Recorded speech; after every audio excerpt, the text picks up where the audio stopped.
My name is Colin Graham. I work on the Technical Advisory Unit within Invest Northern Ireland. I'm really pleased to welcome you all to our Global Technical Compliance webinar this morning. As some of you will know, this is the third in our series of 3 November webinars. Previously, we've been focusing on the requirements of CE marking for the mechanical engineering companies and the electrical engineering companies. But today we're going to go further. We're going to explore technical compliance requirements in the major global markets beyond Europe. So as you'll know as well, we've been running these events for quite some years now, but we're very pleased that since we adopted the webinar format, we've been able to offer the webinar free of charge, which I hope is helpful to all of you. We've got over 60 people registered this morning to attend the webinar, people coming from all over Northern Ireland and even from further afield, so that's great to see, and welcome everyone. This is a half-day webinar. We're going to have a break at around about 11 AM, and we'll also have regular question roundups throughout the morning. We're going to finish hopefully at around about 1 o'clock. So if you have a question at any stage through the webinar, please enter it in the panel at the side of your screen, and we'll round those up and try to answer as many as possible at the end of each section of the webinar. The question everybody asks is, will we get the slides afterwards? And yes, you will. The webinar is going to be recorded, and the presentation and recording will be made available to you and emailed out before the weekend, hopefully, so look out for that in your email. We're pleased to welcome back today our excellent presenter, Simon Barracliff. Simon is from Element Materials Technology. He's a chartered engineer with over 35 years experience in product testing, assessment and certification. Simon's currently working as a senior technical specialist at Element, including coordination with Element's EU notified bodies. He's got extensive global technical compliance experience, and as some of you will know, he's worked with many companies in Northern Ireland and all around the world over the last 25, 30 years. So it's time to get started. I'll hand you over to Simon and we'll get underway. Thanks, everyone. Thank you, Colin, and good morning, everybody. Welcome to this webinar on global compliance. Get my slides clicking on. There we are. Yes, as Colin said, I work for Element Materials Technology. We're a global test inspection and certification company with operating in about 30 countries, over 6,000 employees worldwide. I'm based in England, in the Connected Technologies group, but we deal with the whole wide range of product areas in electrotechnical, machinery, EMC, radio, cybersecurity, safety, principally in my group. We also do all sorts of materials testing for the aerospace, automotive industry. It's a very wide global group. So I've got colleagues all over the world who provide these various TIC services.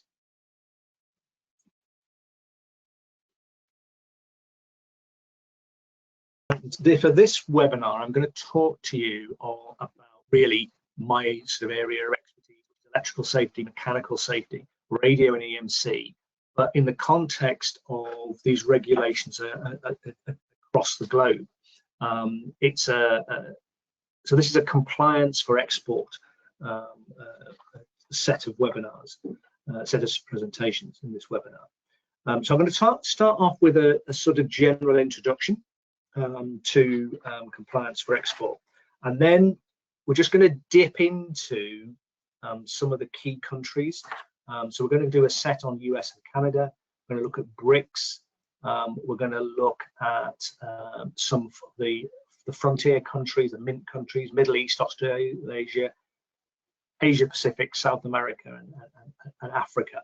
The intent is not to give a comprehensive review of any of these, but to give you a feel for the similarities and the differences between these markets, potential opportunities, and potential issues that you need to consider. As Colin said, round about 11 o'clock we will take a break. I'm sure my voice doesn't go before then. but there will be an opportunity to take an odd question as we go through at the end of each each individual block.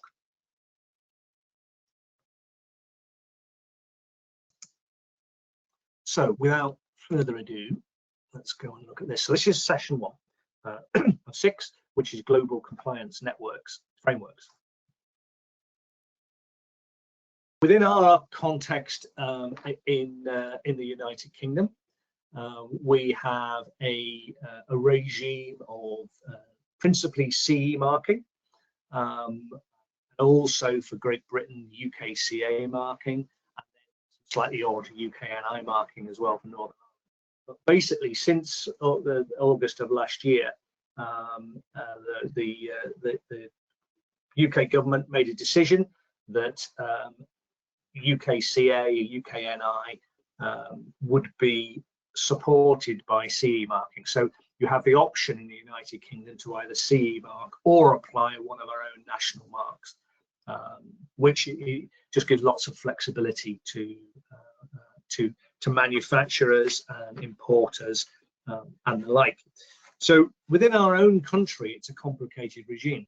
It's complicated when we start looking at our near neighbours as well. So I'm not going to talk particularly about Europe, because we've done that in other webinars. So we'll concentrate on areas outside. But we need to view how other people do their conformity assessment in the context of that CE regime that we have at home.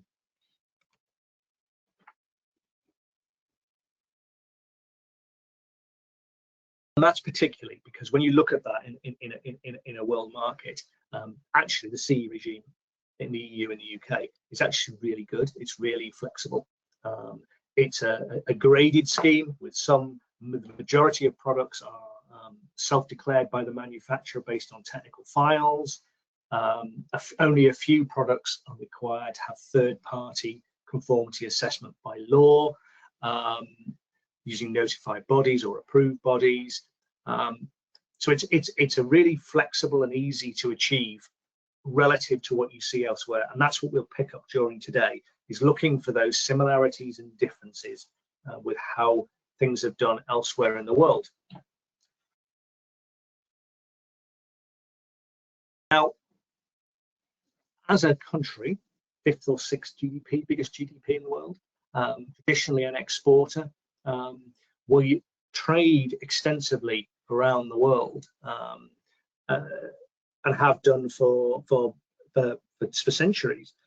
And so we've always had an interest in accessing these world markets.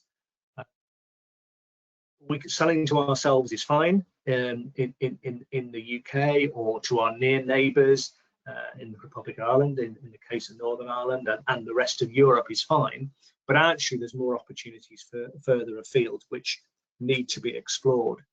And that brings with it all sorts of challenges.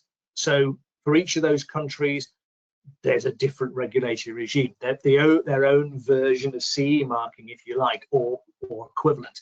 A mark to put on the product to say that you meet whatever local national requirements are. The advantage of CE marking is it's the EU 27 and the UK and Turkey. So you're getting into 29, 30 countries on the basis of CE. For most other places in the world, it's a lot more limited as to what reach you get by applying any particular regulatory regime. So here's just a few examples on screen here. But if you want to check some practical examples, go and pick up a plug top adapter, or this is a laptop power brick. Look on the marking plate on any product and you'll see this plethora of certification marks which are sort of competing for space on the product as manufacturers of electrical, mechanical, radio EMC equipment are trying to demonstrate compliance with those various marks for a global marketplace.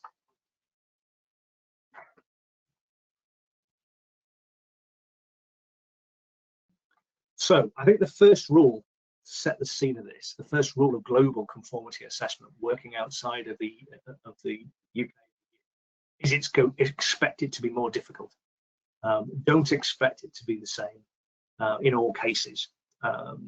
We'll look at areas where you get some leverage from what you've done for CE. So a really good CE compliance process, which Invest Northern Ireland have been supporting Northern Ireland companies for years in developing a rigorous CE program. You can use that to some advantage as you go, and we'll see how that works in practice as we go through this morning. So let's think about the market that we're looking into. So this is latest global trade data in billions,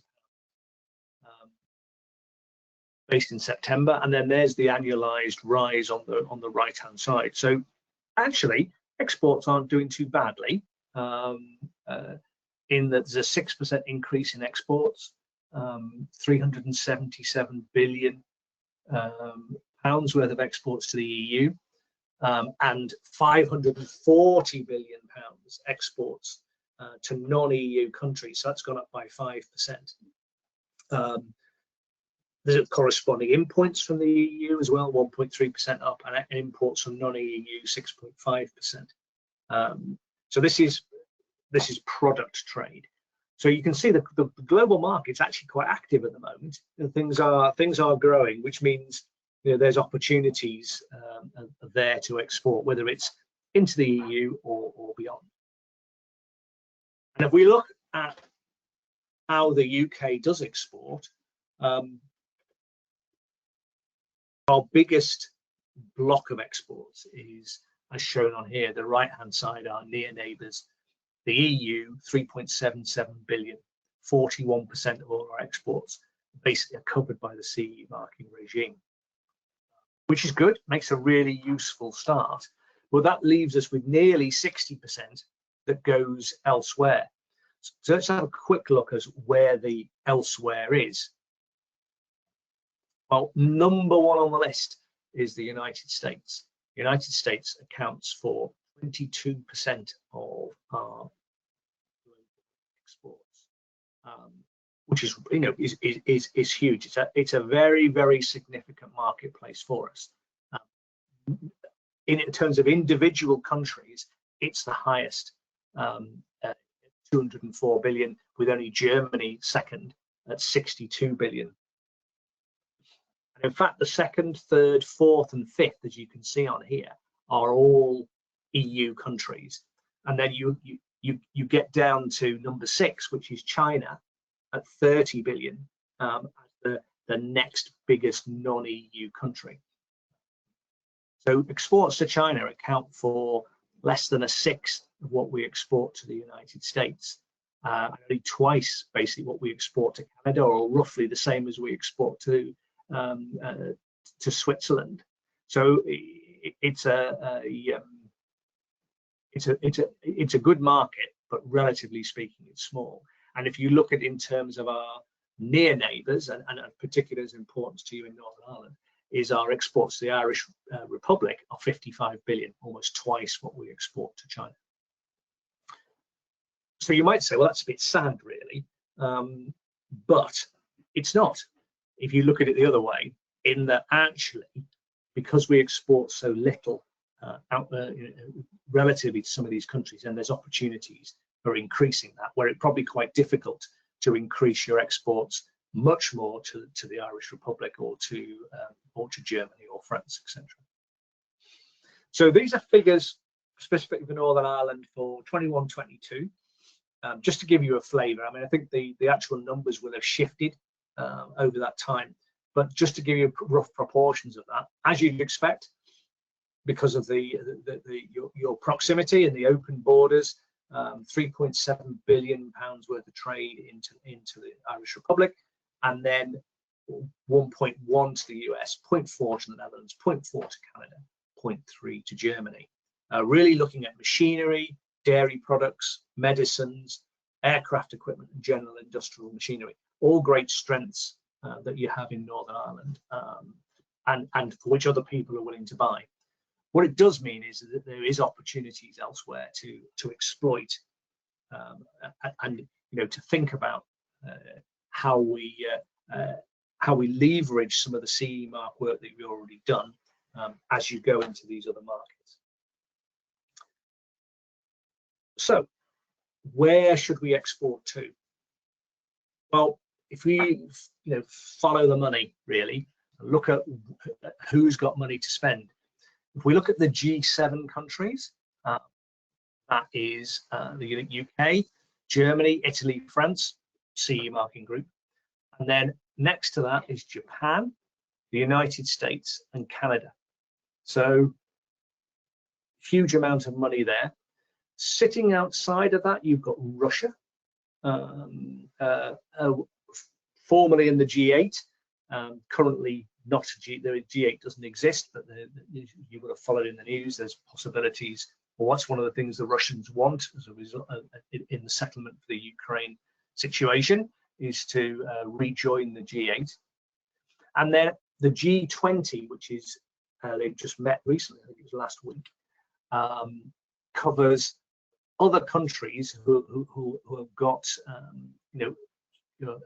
huge wealth, and that includes Australia, Brazil, Argentina, China, India, Indonesia, Mexico, Saudi Arabia, South Africa, South Korea, and Turkey. So these are countries with money, and if you're going to focus your marketing efforts on exporting, you wouldn't go far wrong with looking at existing growth. Quite often in conformity assessment, when people are looking to export to global markets, they give us a great long list. I want to sell to these 50 countries. In reality, once you take the EU out of that, and they've got another 20 or 30 countries on their list, when you look at those 20 or 30 countries, some of them really are not as important to others, and it's quite difficult having developing a global export market plan if your long list of countries is too long. So certainly worth following the money. If you're going to take a longer term view on things, or look at where the money is likely to be, then have a look at global growth rate. If you look at this, you'll find India, China, a lot of the regions around there, which will be places like Kazakhstan, I would think as well. Some of the states there, Indonesia, interesting. Argentina, as you can see in South America. And then if you look into Africa, quite an interesting pattern developing there of growth. I mean, obviously lots of growth opportunities. If you're starting small, then it's easier to grow. So I think look at who's got the money at the moment, but then also from a longer term viewpoint, have a think about where the money is likely to be in the future. And we'll dip into various countries on here as we go through, just to give you a flavour for that.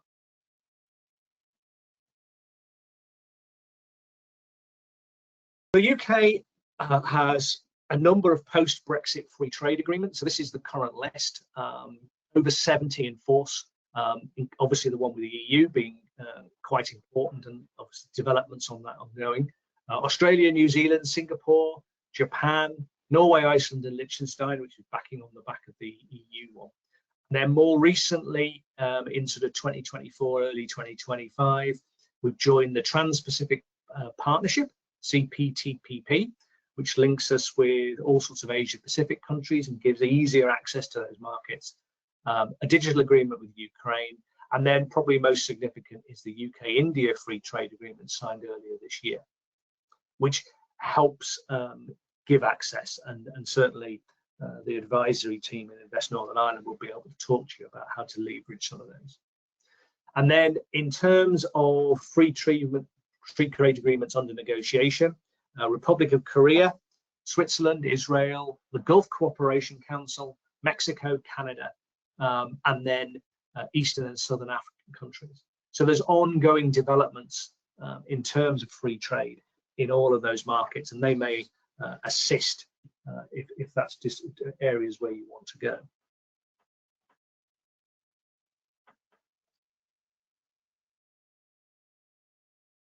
So we've talked about the people looking for global trade and looking for those opportunities, but in reality, less than 12% of SMEs export. That's less than 1 in 8.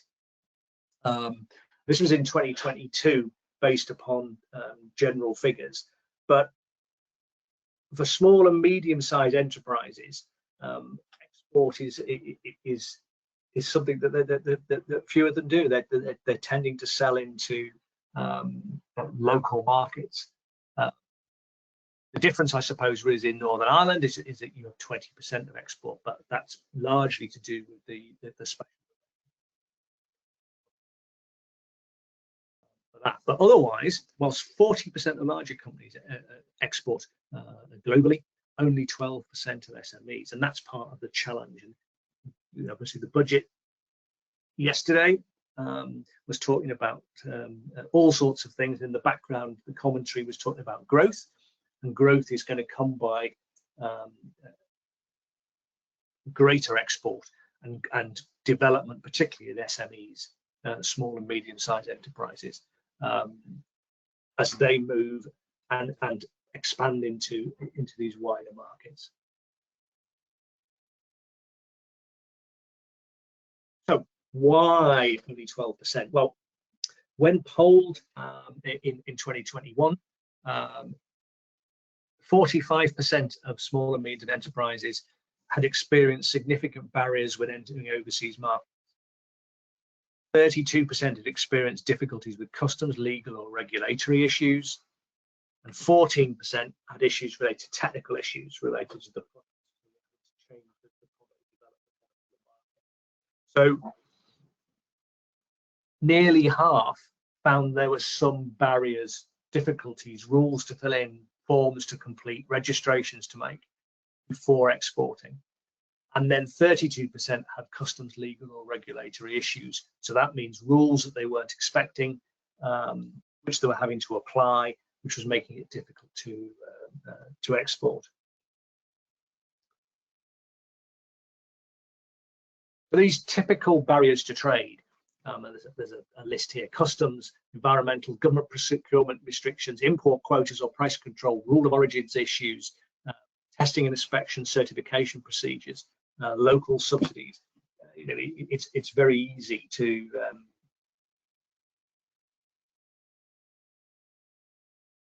find issues that are there, and these are all real. Exports will confirm that. If we look at exports to some of our largest markets, the USA, Australia, China, or New Zealand, customs procedures were the biggest issue with regard to that. Testing was 25%, and then regulations, actually meeting the regulations, only 7%. So it's really important to look at some of these key barriers. So customs procedures, particularly for China and the US, I would think here, were high on the list, but 20% of people found that the testing, inspection and certification rules were a barrier to trade, and we'll pick up on some of those as we go through the sessions today.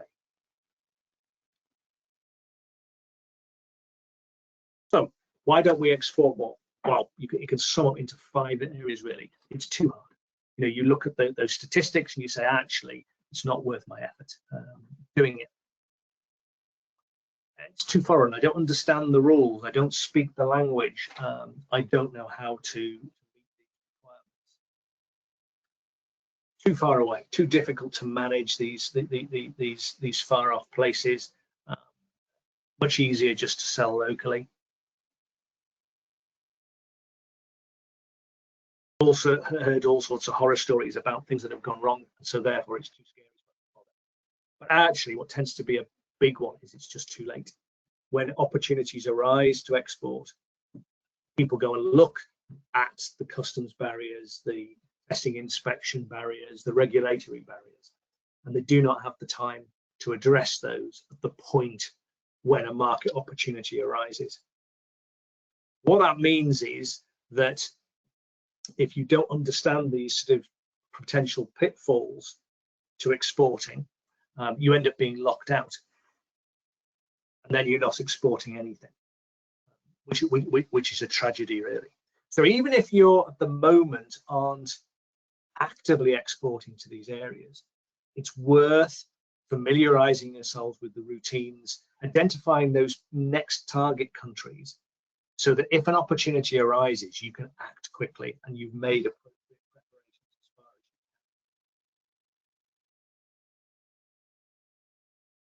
you can. So that's looking at where we are, why we export, why we don't, what the hiccups are. What is out there already that will help us? So what resources are there to help support global trade? Firstly, international standardization. The World Trade Organization, which governs rules for how we trade with each other to make things fairer, so you don't end up with too many regulations or unfair barriers. WTO rules exist. And in the plethora of these rules, the WTO requires its members to use wherever possible international standards. So ISO standards, the International Standards Organization standards for the mechanical equipment, non-electrical equipment, and International Electrotechnical Committee standards for electrical equipment. So the use of international standards is really important when it comes to these rules. If we look in terms of IEC, the IEC family, they have a reach of 174 countries, 88 members and 86 affiliates. So almost everybody in the world, bar a few probably rogue states or states on the periphery, aren't involved in international standardization. So there's opportunities here to use international standardization to help leverage the work that you do in the UK. So ISO, again, 164 member countries. So between IEC and ISO, there's common understanding of standards. When we look at our own standards, which we use in the UK and in the EU, those are largely EN-based standards, and those EN standards can be more often than not are based upon IECs or based upon ISO standards. So our own regulatory regime in the EU and UK already ties into those IEC and ISO standards. So there's opportunities, if you've applied those standards for CE marking, to leverage that in a wider sense, providing you looked at it not just in the context of EU requirements, but also thinking of some of the differences that exist for some of these countries. Because the way that standards work, the IEC standard effectively in electrical sense, or the ISO standard, is the base standard, and then individual countries or groups of countries like the EU put national differences in place which add or change requirements. Now sometimes those national differences are quite extreme, but the basis is still an IEC standard. In Europe, we tend to adopt the IEC and ISO with minimal changes. So hence we've got a really good starting block. If you look outside, if we look across the Atlantic at Canada and the United States, whilst they are members of IEC and ISO, they're still national standards written only for those markets that you have to meet. And those tend to be the biggest exceptions, would be a lack of use of IEC and ISO standards. The US, I think, is probably one of the biggest culprits in terms of that. So we'll cover that a little bit later, but I think there's opportunities here to leverage that. And then the IEC, in electrical sense, has conformity assessment schemes. So these are non-regulatory, these are voluntary global certification schemes. They run 4: IECE for electrotechnical equipment, IECQ for components and environmental matters, IECX for equipment for use in IECRE for renewable energy, wind and solar. So these schemes, again, work within the framework of the World Trade Organization, based upon IEC standards, but trying to bring people together to accept each other's test results, to recognize work being done in one country when used in the next.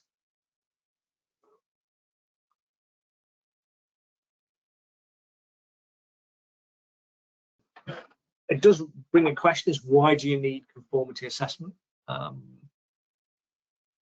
Why do you need to do testing? Why do you need to apply standards? And the answer is you need to demonstrate to people in any given market that the product is safe, reliable, energy efficient, whatever the criteria are. And it supports governments, insurers, buyers, investors, and users of equipment and consumers. And that's why people widely adopt third-party schemes, even if they're voluntary. Because if you're exporting to countries a long way away who don't know who you are as a company, they will use things like the IEC conformity assessment system as being a way of recognizing your test results. I don't know who you are, ABC Limited, based in Belfast, but I do know that the IEC RE scheme for renewable energy, and you've got a certificate for that, and therefore I know that what you do is a good quality product that will meet my requirements. So third-party conformity assessment, even voluntary, has value to you, particularly if you then use it for CE marking as well. So it's not a new set of requirements, it's just a validation of your existing processes.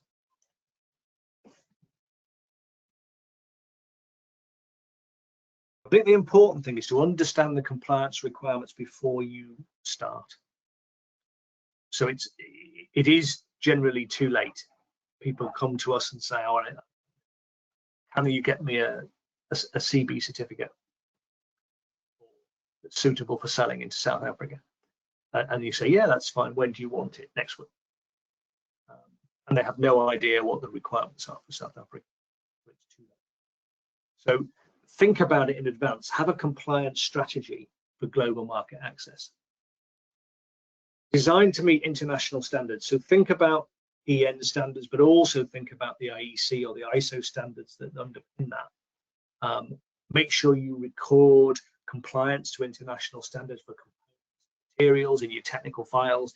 So really detailed CE files help you here, because you're doing the work. At the time you're doing the product design, collect this data. Make sure you're referencing international standards. Don't leave it too late, because the difference that you will get is opportunities missed and opportunities taken. Having said that, as we're going to look at over the next slides, expect the unexpected. It may look like an apple, but it's an orange inside. It's not the same. Global conformity assessment is not CE marking, so you almost and certainly will need to do more than you do for your local markets. So what we're going to look at now is, in the next 5 sessions, we're going to look upon these regions and country groups and just dip into the important areas for you. These aren't in any particular order, with the exception of the US and Canada, biggest expert market. The rest are just how they are grouped. BRICS is quite a good grouping, but there's no significance to the grouping for session 4 or session 5. It's just to make the presentations a reasonably bite-sized chunk. So after that introduction, I will pass on to the next group unless there are any questions. No questions submitted yet, Simon, so early doors, but there is plenty of opportunity as we go through the morning, so please do pop your messages and questions into the chat. I'll keep an eye on them and we'll pass them on to Simon in due course. Happy to move on to the next session? Yep, that would be great. Okay, that should be the next set of slides. Just click on the screen to activate control and that'll be over to you. Okay, right, thank you, Barry. So section 2 is looking at this sort of trading group, the US and Canada. Group them together, as we'll for good reason, as we'll see going through the different slides for this today.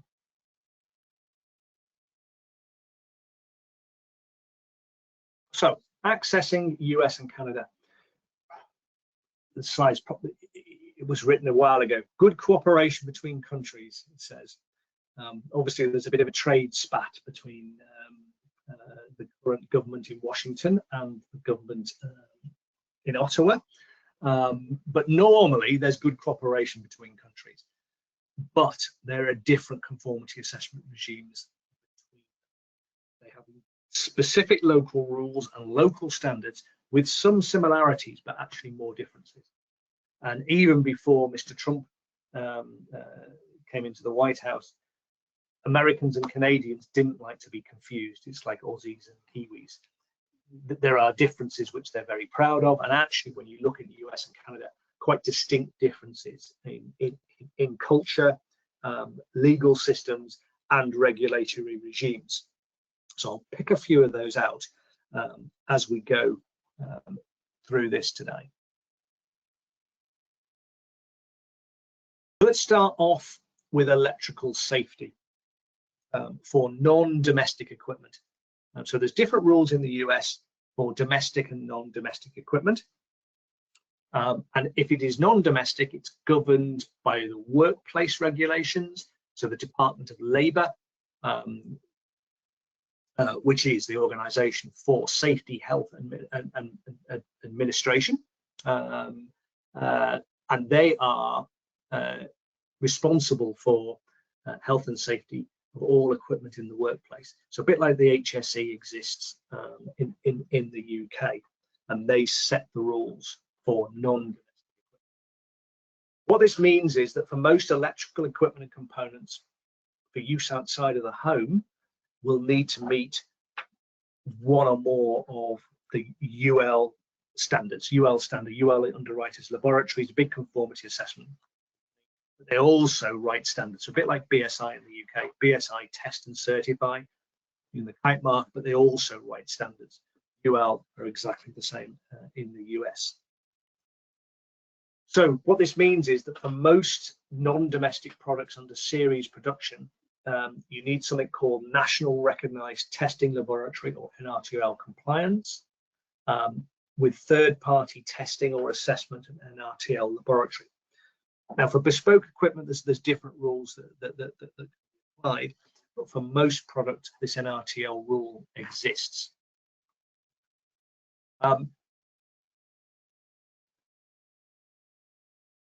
For the bespoke equipment, and in some specific cases, for where product is being installed on a physical site, then the third-party certifier may in fact be what they call an authority having jurisdiction, or an AHJ, and they may actually certify the product for you on site. So depending on your product type and how it's being used, then it might be an NRTL, or it might be an AHJ that does the certification. Either way, for most product, you do need to think about some form of third-party sign-off before it gets. Fortunately for NRTL, if you use the IEC CE scheme, so one of those IEC conformity assessment schemes for electrical equipment, test the IEC, get your differences for the EU sorted, but you can also ask for national differences for the US and Canada, and that will enable you to submit to one of the NRTLs without having any further testing done, gain the necessary certification of product marking for you to be able to sell easily in the United States. So there's lots of NRTLs, used to be about 9 or 10. Now there are literally dozens, it's about 18 or 19 of them on there, of which Element is one. We've been working in the scheme with our partner Eurofins MET for 25 years, but we became our own NRTL in 2024. So there's plenty of choice in terms of third-party providers who can help you gain your NRTL certification.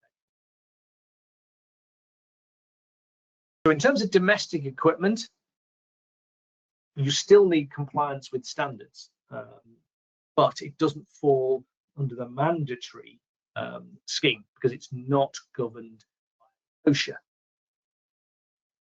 And it's really market conditions determine what you need to do.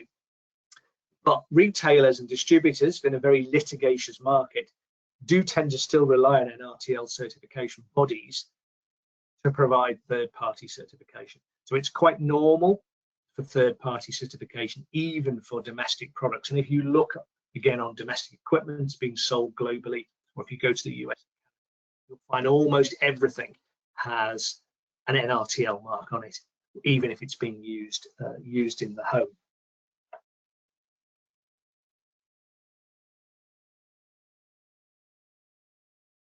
You can use CB certifications that because the NRTLs are still members of the CB scheme and it's still recognized as a recognized group. Now, if we look at electrical safety for Canada, it's slightly different.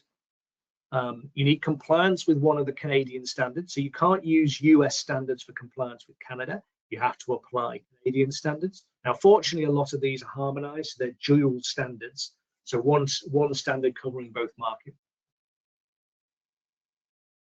A series produced product, again, excluding those that are bespoke equipment or whether they're being used for installation, will normally need some form of testing by a Standards Council of Canada approved laboratory and regular audit at the factory, the same as for the US. And a lot of the SCC laboratories approved for Canada are also NRTLs.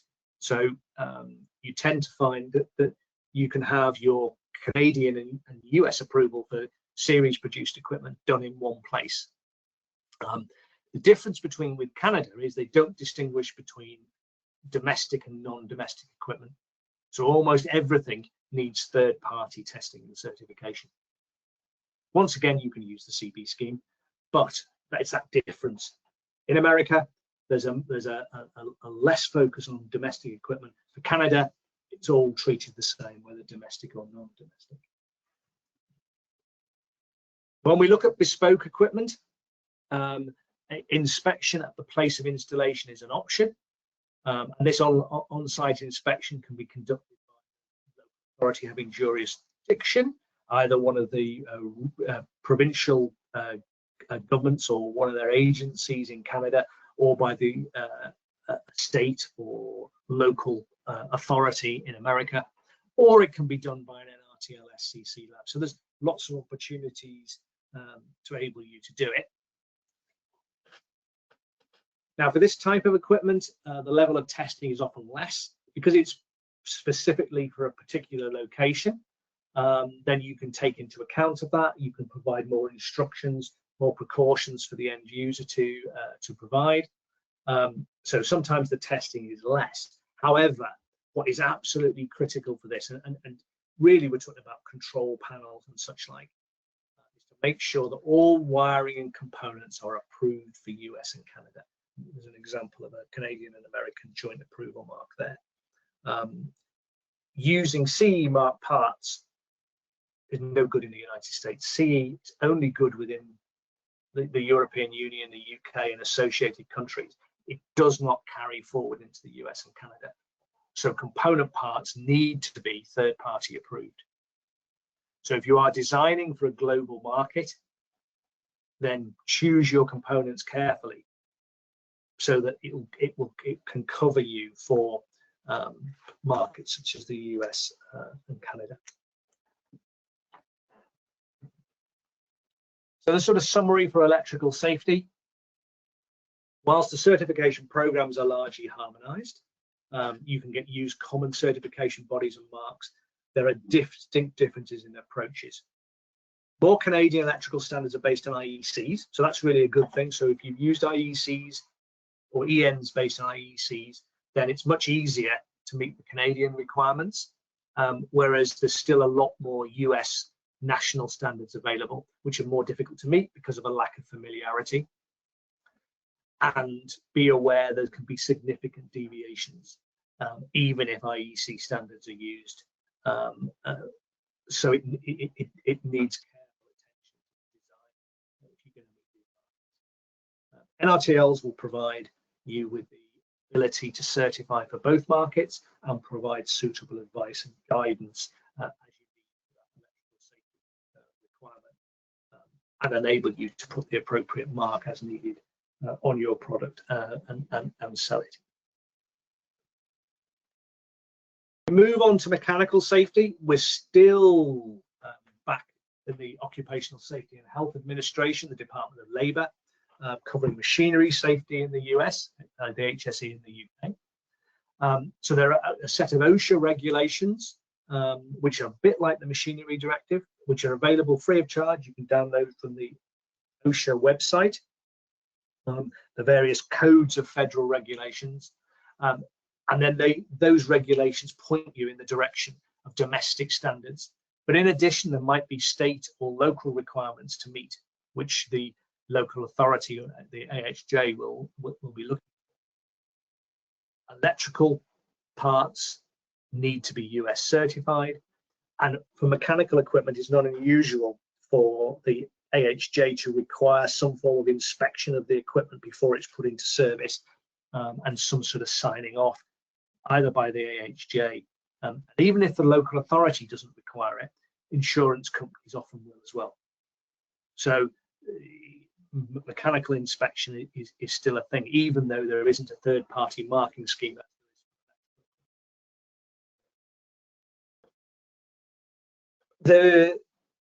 For machinery safety, the obligation is placed upon the installer of the machinery. So if you buy a machine and put it into service, you are responsible for that. There's less responsibility on the supplier of the equipment. So in theory, a supplier of equipment could ship stuff or make stuff into the United States, and then it wouldn't be their responsibility for worker safety. However, recently in the US, when there have been cases when workers have been injured, manufacturers of machinery have come under scrutiny because they've not applied the rules that they should have done, which they would have applied in their own country. So, they would have put light curtains and guarding up if they were selling it for CE marking purposes, but they don't put that in the US because it's not their responsibility. So I think the more recent trend is, if you design it similar for the EU, you should put similar processes and protections in place for the US market, and therefore work you've done on the EUC Machinery Directive will help you in terms of risk assessment and such like to put necessary protection methods in place.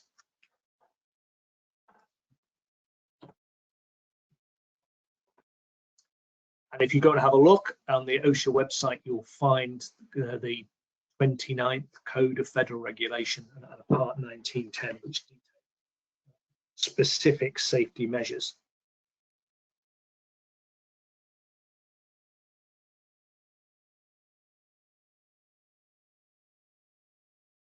So as I note here, a supplier doesn't have to provide any of the safeguarding as you do in the EU, but you need to be careful of what you're doing in case you're seen to encouraging unsafe.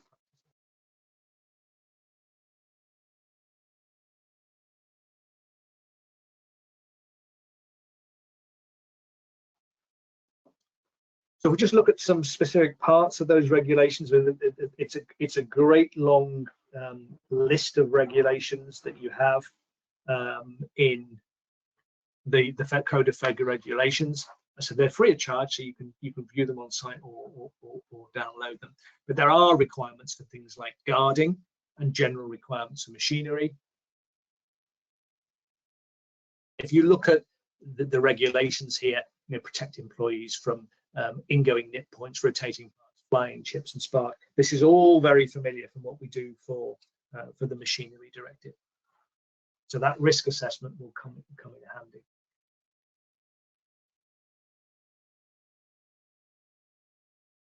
We look at Canada. Each province within Canada has its own rules for industrial safety. overall federal regulation, but it's the provinces that govern it, and various provincial health and safety acts place different responsibilities on all parties in the workplace. If you take Ontario, for example, it has its own Occupational Health and Safety Act, and they, for example, require that any new, rebuilt or modified piece of equipment must have a report by a professional engineer before being put into service.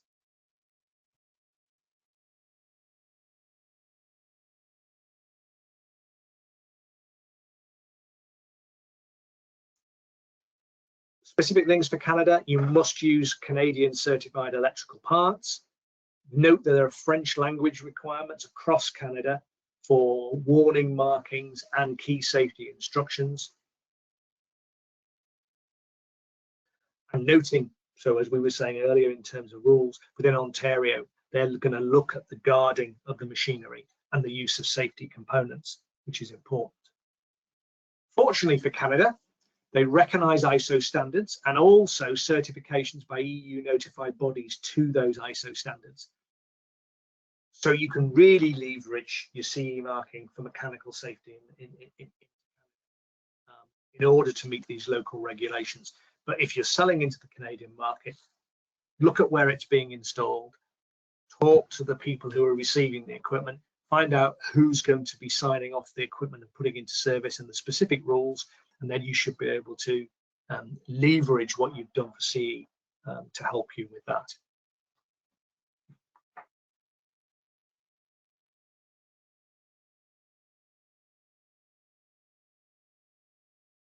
Okay, so moving on from product safety, let's go and have a look at EMC radio requirements here.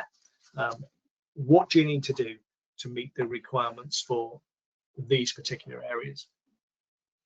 Well, two sets of regimes. The Canadian government of Canada is responsible for rules there. In the US, it's the Federal Communications Commission, which is the FCC, has responsibility for all matters radio and EMC, and there's a plethora of rules. So within the US, there's federal rules and then a knowledge database, which helps you interpret those rules.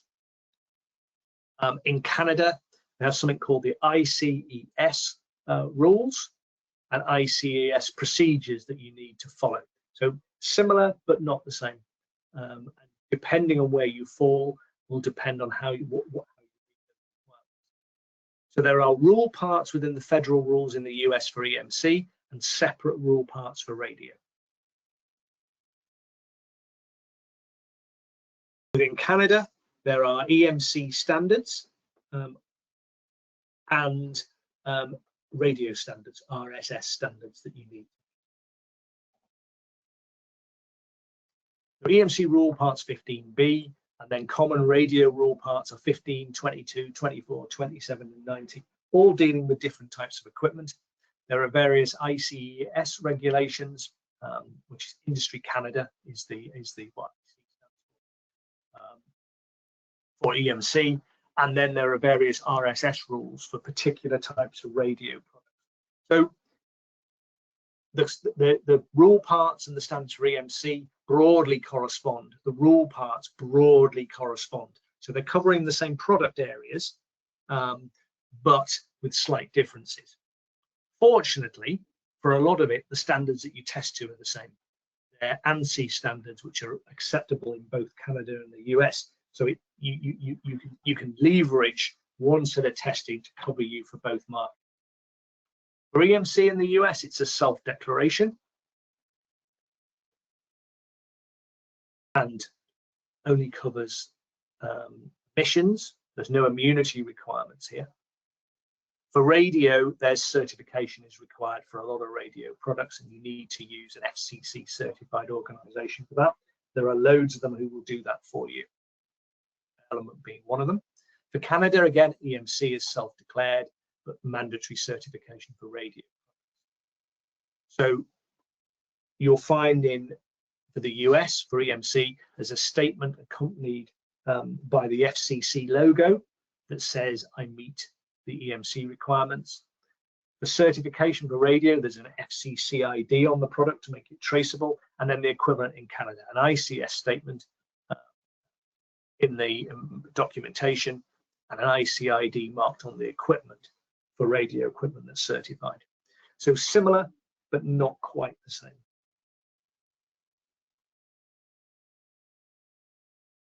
So in the US, the FCC requires you as the manufacturer to determine what rules apply, determine which equipment authorization procedure is required, perform the necessary testing at an authorized laboratory. So this is for radio equipment.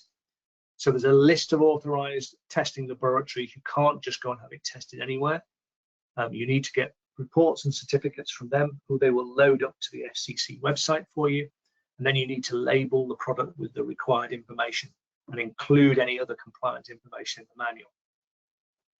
So like the CE process, if you were using a notified body, which most people don't, and so these third-party requirements are more rigorous. The documentation is checked in more, and you have to have the testing done by a third-party route.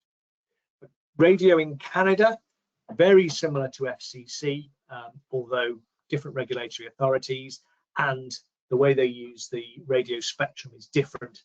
So a product that transmits in Canada may be on different wavelengths than if it was in the US. There's different codes that you have to apply for Canadian certification. So an HVIN as well as a unique ICID, which is an administrative thing. And you need to make sure that the user manual and documentation is in French and English for radio certification. And you need in-country representation. So you have to have somebody in Canada to take responsibility for your ongoing compliance. So a little different to the States, but the most important thing is you can leverage your testing for both markets, and then where you need to use a third party for radio, again, you can generally, a third party who certifies for Canada will certify for the US as well.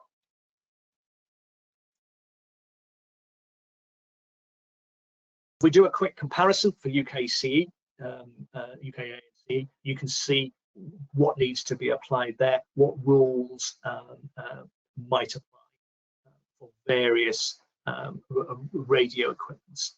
And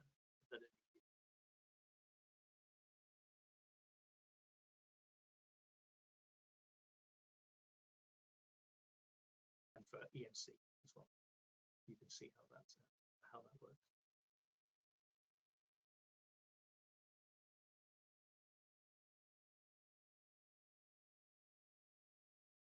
So if we're looking at access in Canada and the USA, there's ostensibly a free trade area, which means that the USA and Canada have common features to their testing and regulatory system, but they're not the same. It's not like CE marking. So just because you've got a badge for America doesn't mean it's going to be accepted in Canada, and vice versa. So it's two separate regulatory regimes, but you can exploit the commonality in testing and in standards to enable you to make progress. So really here, don't get caught out by the differences. Don't assume that because you've got it for one market that you need it for the next. And it may be that you don't need both markets. When you're considering your compliance plan, and it could be an overall compliance plan, where you say, actually, in terms of electrical, mechanical, radio, I don't need Canada, or I don't need the US. I can focus on a smaller market, a smaller set of regulations to make things simple.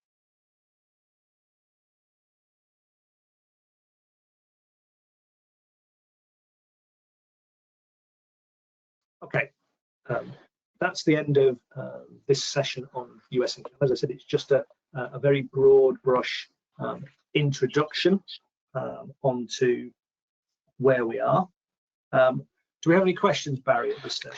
Yeah, we have a question in, Simon. It's quite a long question, and it ends with a suggestion of a database, which I've put the link into the chat just so you can see it there. So I'll read the question out. It says, we work in high pressure gas equipment, static and mobile.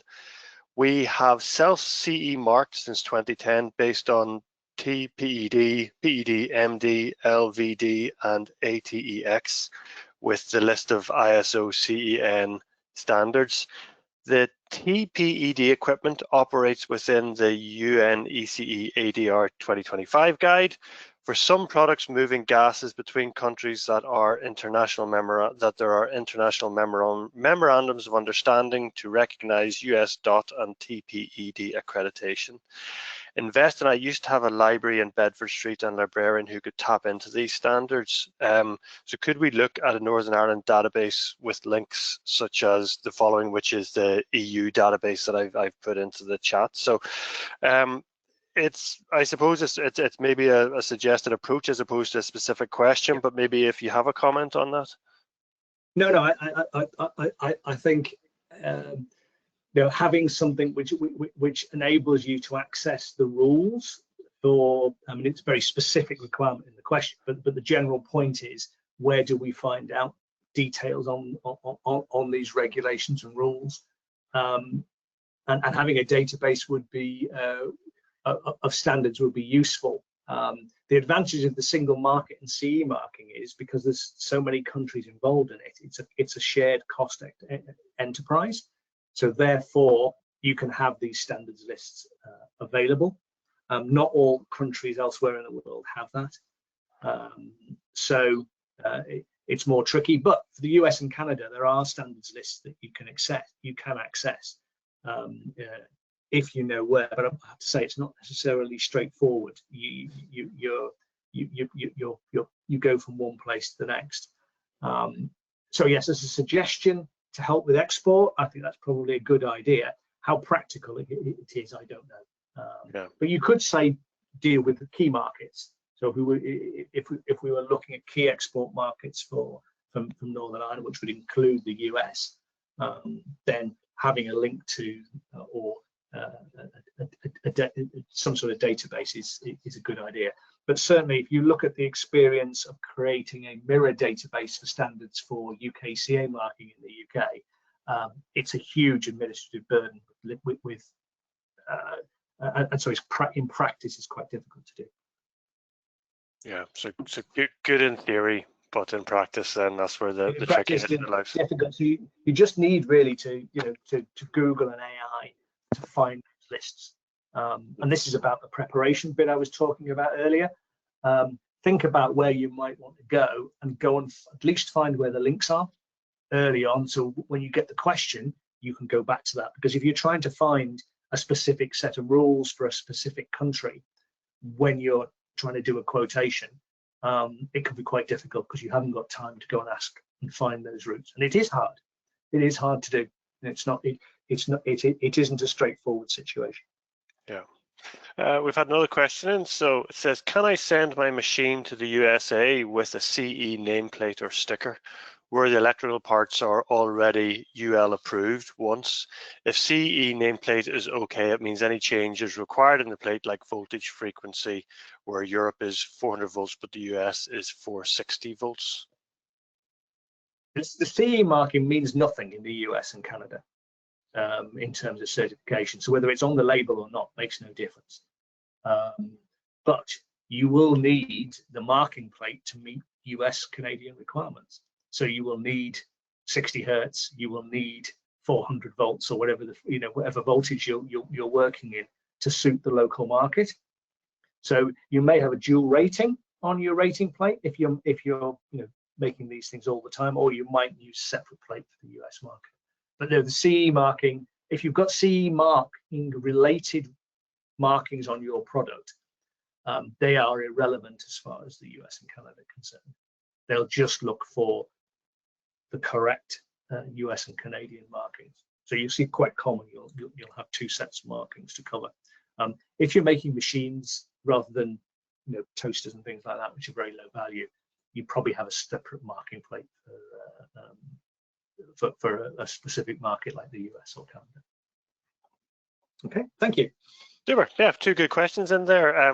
We will have, again, as the morning goes on, more opportunities, but I think we'll move on to the next session. Just going to bring up your slides. Yeah. That should be you. Just need to click on the screen again, Simon, and it's over to you.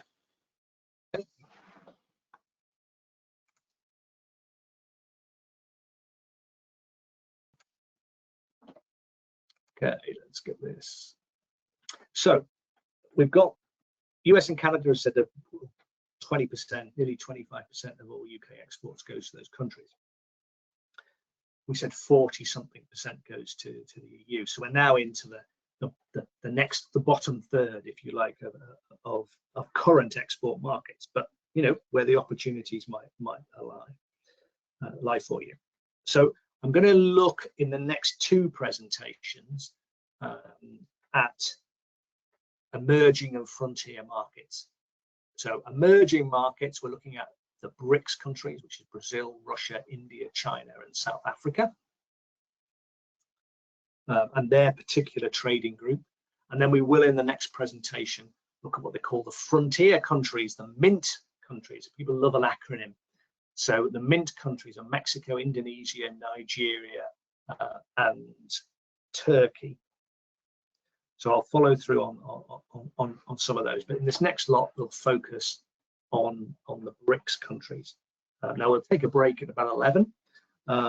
We probably won't have gone through this completely, so we'll just pause through that.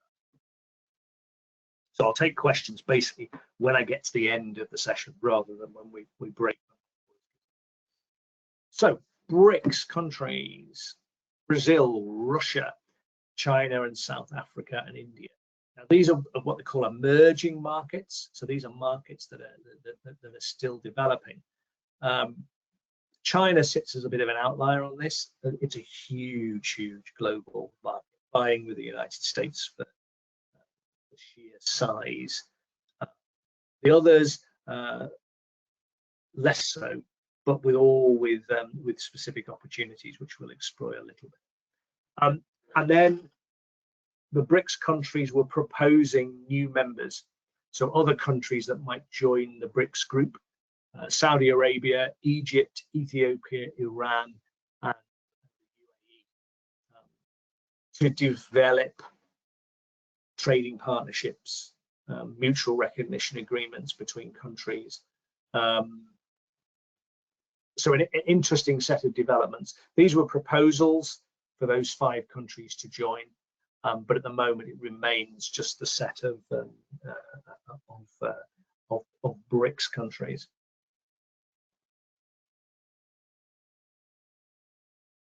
If we look at the various economic situations in 2024, if we have a look at growth projections for the sort of G7 economies, fairly low growth in 2024 and fairly low growth projected even in 2029.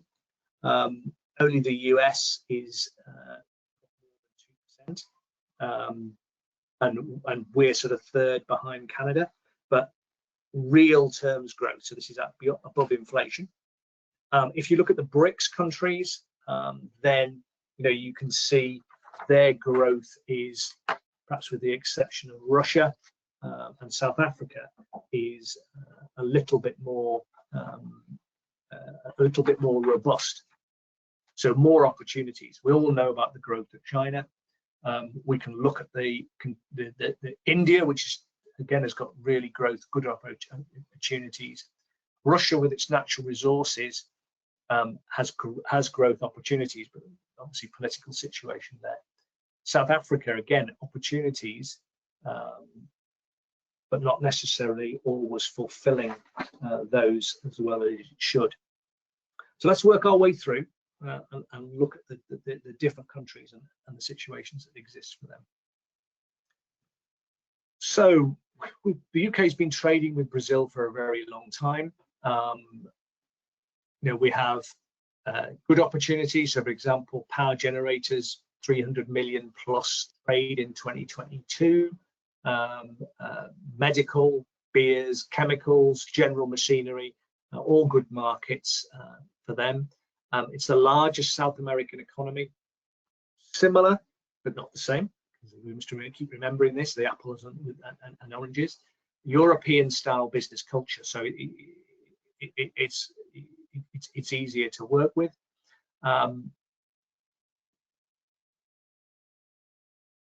But it's had recent political uncertainty. That's stabilizing a little bit, but there's certainly, in terms of how the Brazilian market exists, it is something that's worth thinking about. Looking at regulations for Brazil, most of their regulations call up standards, and those Brazilian standards are based on ICNA regulations. Quite often they require third-party factory inspections, and quite often if the product's tested outside of Brazil, they're looking for an accredited test house to do the testing for Brazil. There's a number of certification bodies that may be involved in certification. We have an EMC safety partner, NCC, but the Brazilian government are moving towards a new regime, which is going to look more like CE marking. So more self-declaration with technical files and less mandatory third-party testing. So that's a big change in how they view things at Brazil, and it will open the market up for export to it, because it'll be much easier to meet those requirements as the regulations are relaxed. If we look first at electrical safety, currently mandatory certification run by Inmetro, which is a government department, of many electrical products, which is where we might see some changes when these regulations come in. It covers a subset of equipment, domestic appliances, switches, plugs, voltage regulators, flexible cords, and then in the non-domestic arena, products for automotive, medical, and hazardous area. Usually testing in country, but you may be able to utilize IEC conformity assessment system reports to help you get compliance with specific bodies. If we look at Inmetro regime, these are the key areas which they certify to. So industrial, laboratory equipment, consumer, cables, lighting, medical, pumps, compressors, and motors. The process requires a local representative, a Brazilian resident. They require testing at an Inmetro recognized laboratory. There's a database of national certification, and those certificates are 3 years with annual inspection audits. So if you fall under the Inmetro regime, it's quite rigorous. And some of this is likely to change as they move towards the CE style regime. That process of change is started, but it will take a number of years for it to come into place. So beyond electrical equipment, let's have a look at machinery. They have a regulation called NR12, which is a mandatory occupational health and safety standards supported by ABNT standards, although these are often based upon ISO equivalents with some regional deviations. There's no Inmetro machinery list. So there's no mandatory certification at the moment, but for more dangerous machinery, the Brazilian government are developing technical requirements for quality in order to highlight those risks which are greatest.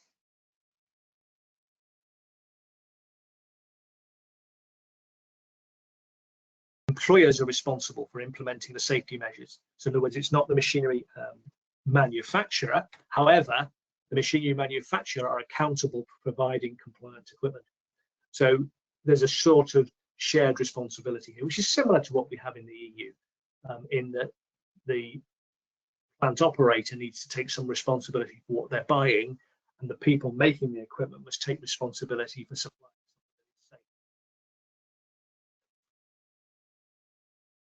Machinery that's installed in Brazil is subject to inspection by Brazilian engineers, and they issue a machine certificate and a machinery report as a result of that. So that's covered locally. So if you're looking about shipping machinery, you need to make sure that the people you're selling to have got the regime in place, and they should be able to provide you with information as to exactly what those inspectors are going to want in terms of technical documentation. What that means is that you, again, should be leveraging your EMC technical file, your safety technical file from the EU to help you with this. So a good quality CE file has advantages here. For EMC, EMC is mandatory for some products, including handheld computers, and in Metro, overseas non-radio equipment, and then there's an organisation called Anatel, which covers radio equipment. Fortunately, most Brazilian EMC standards are based on IEC CISPRAs, which is the same as the UK and EU. Noting that for some product types, radio telecommunications equipment, there's a requirement for EMC and radio to be conducted in Brazil itself, rather than relying on accredited test reports from outside. For radio-specific products, this is Anatel. They're responsible for approving that, and they require you to have testing in an Anatel-approved lab, although possibly they'll accept foreign labs in the future. Anatel certificates run for 2 years. Noting for this, in terms of radio, anything with a radio in it, the user manual must be in Portuguese by Anatel rules, and you need a local representative to take responsibility for those radios when they're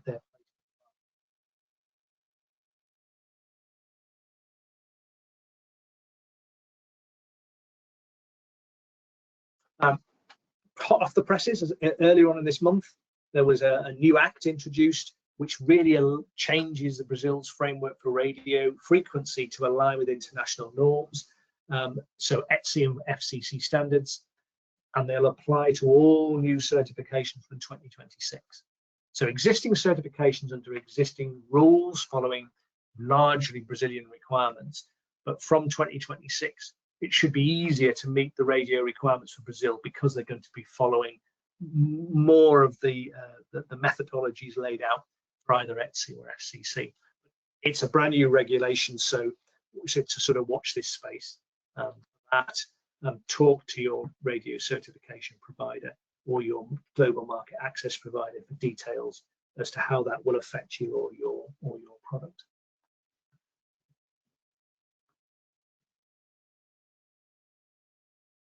So for Brazil, generally you'll need a local representative for almost all products. You'll need to make sure all your safety instructions and labeling needs to be in Portuguese. Do note that Brazilian Portuguese is not the same as Portuguese. So there is different in style and some terminology and vocabulary as well. So you need to make sure that you have your local representative help you with that if necessary. And for now, third-party testing for specific types of products as listed, covering EMC safety in some cases, but we should be looking forward to a more open regime in the next few years. So that should create opportunity for anybody interested in exporting to an interesting market. Brazil's quite a rich country. You know, it's one of those areas where you would expect you know, to be able to be some money to buy your product. They're in the G20, so certainly a country to watch and an opportunity which might be worth exploring.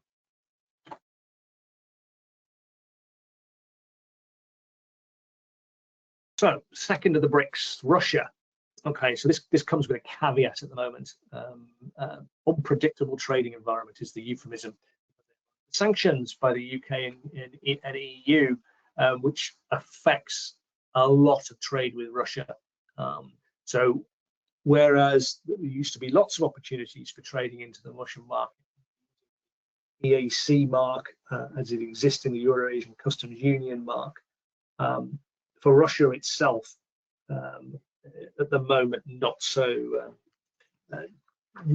good.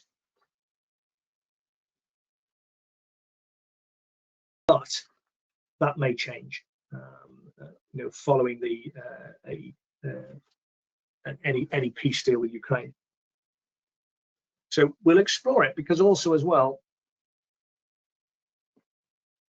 the rules for Russia also extend to other countries. So Armenia, Belarus, Kazakhstan, the Kyrgyz Republic, and the Russian Federation.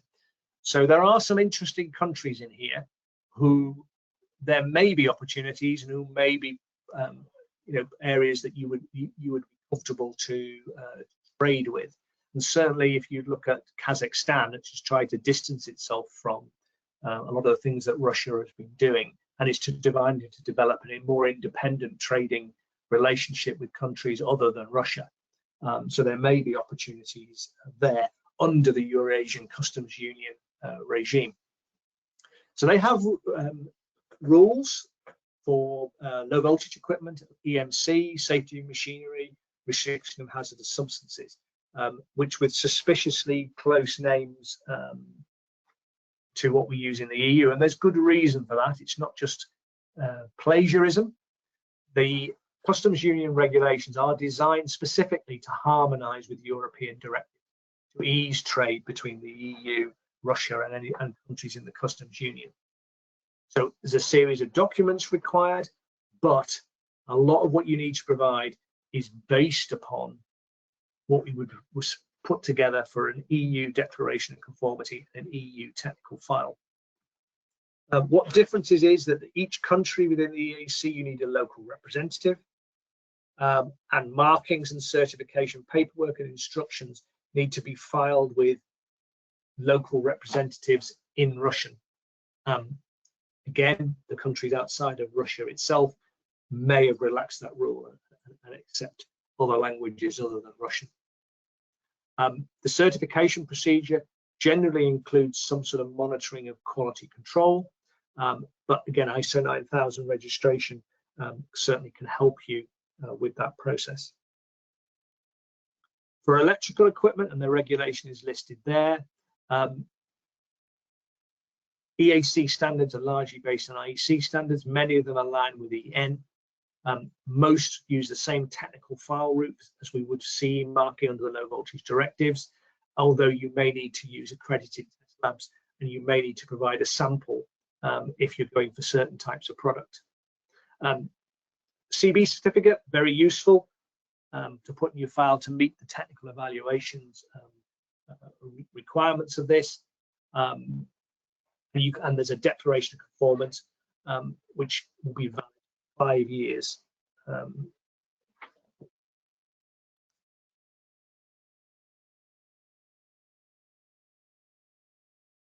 You will need, in some countries, to register your technical file with the local authorities in order to actually display the mark. EMC, again, very similar, mostly based upon the same rules and standards we would use, but must be from an accredited laboratory. And EMC compliance is mandatory for Russia and is accompanied by encompassed by the application for safety certificate.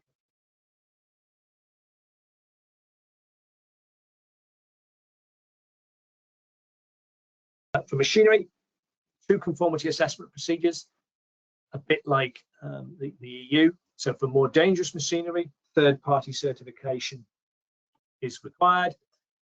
For non-dangerous machinery, there's a self-certification, but with some form of registration with a local representative within the country that you're selling to. But you can leverage a huge amount from the machinery directive when preparing. So technically, it's very similar, but there is the administrative regime can be quite complicated. So you really need to take advice from your local representative in those countries as to how you register and where in order to ship your product.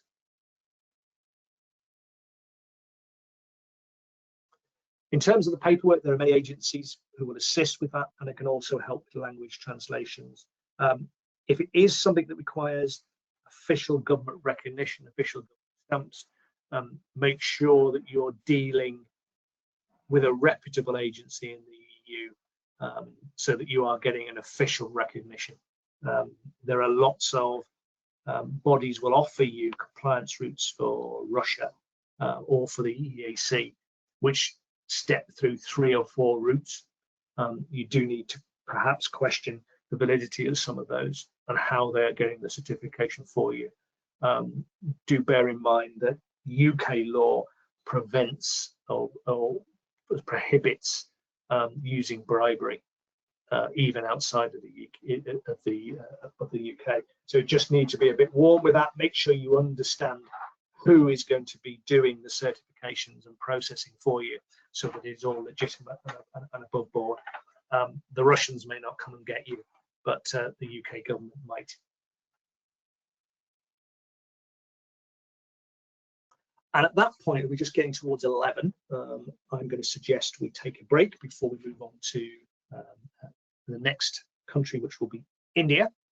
So if we're okay, Barry, to take a pause until 11:15 and then come back for part 2. Yep, that's no problem. I'll take control of the slides off you so you can work away your own laptop without interfering here, and I'll give it back to you about 15:15. Right, see you all then. Enjoy your coffee break. Okay, just gone 15:15. Simon, if you're okay to get back at it. Thank you, Barry. So that should be you as control of the slides again. Just need to click on the screen. Okay, thank you.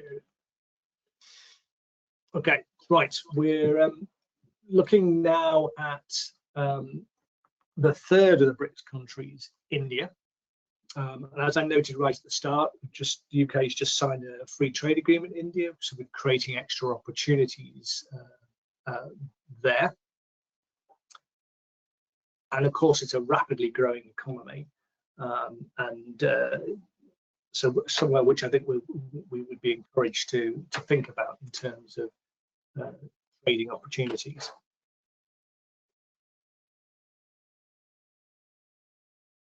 So in recent years, Indian government has made great strides in aligning their compliance processes, mostly with international standards and to the wider sort of accepted routes for compliance. Lots of modernisation of regulations between government departments, and sort of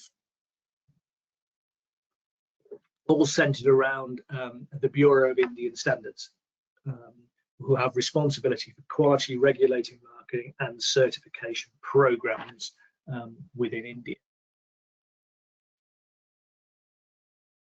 For electrical equipment, there is specific requirements for a certain number of devices. So rules for household appliances, room heaters, immersion heaters, electric stoves, switches, cables, water heaters. So more dangerous equipment frequently has to have product tested for compliance in India, and that's not unusual.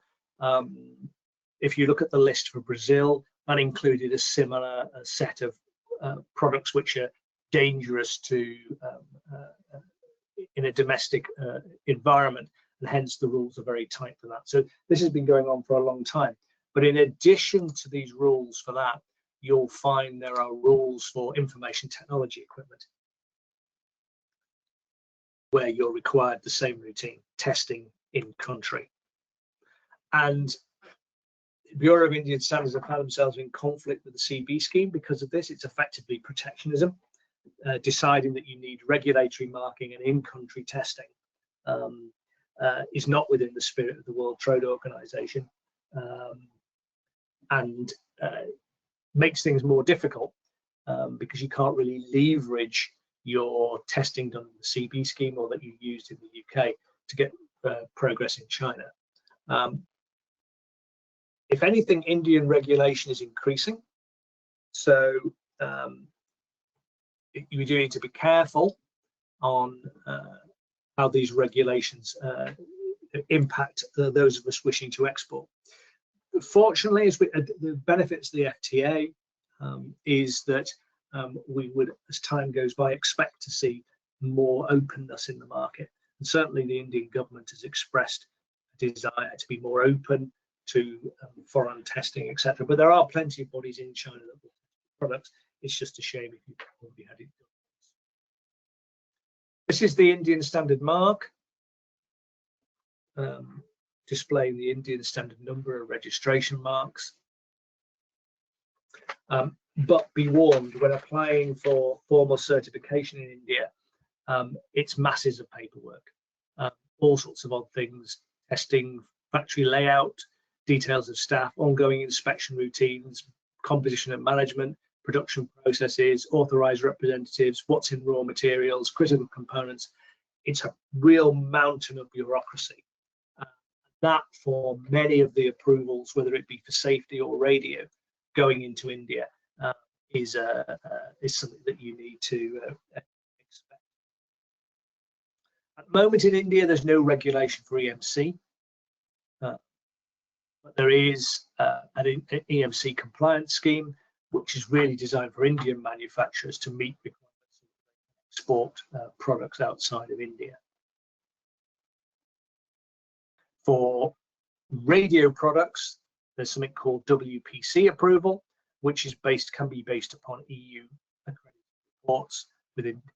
But for radio products, you need there's no radio requirements, but you just need to have somebody in India who's taking responsibility for technical files. So to some extent, largely similar to radio in the EU in that respect. However, the absence of specific regulations doesn't mean that regulations aren't going to be put in, and it doesn't mean those regulations aren't, like the safety regulations, going to be much stricter than those we would expect for in the EU. For machinery safety, the Department of Heavy Industry is reviewing the need for regulations, but they have referenced in the past the Machinery Directive. They seem that to be a good methodology for building that, and this has identified a list of 32 ISO standards on machinery safety that have been adopted as India standards. So there's an opportunity for with machinery to again leverage your Machinery Directive files when making an application.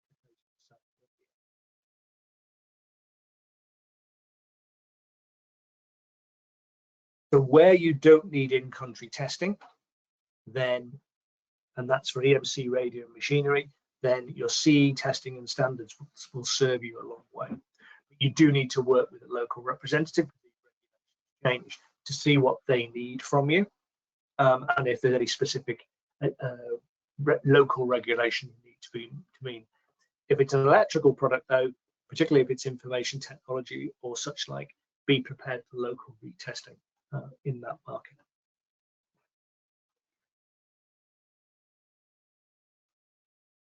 China, again, huge market. With lots of opportunity, lots of alignment of Chinese standards with international standards, increasingly so. The Chinese are very active international standardization, which is very helpful, because then you will be able to leverage those IEC and ISO based standards that you've used for your CE marking in your applications for selling products into China.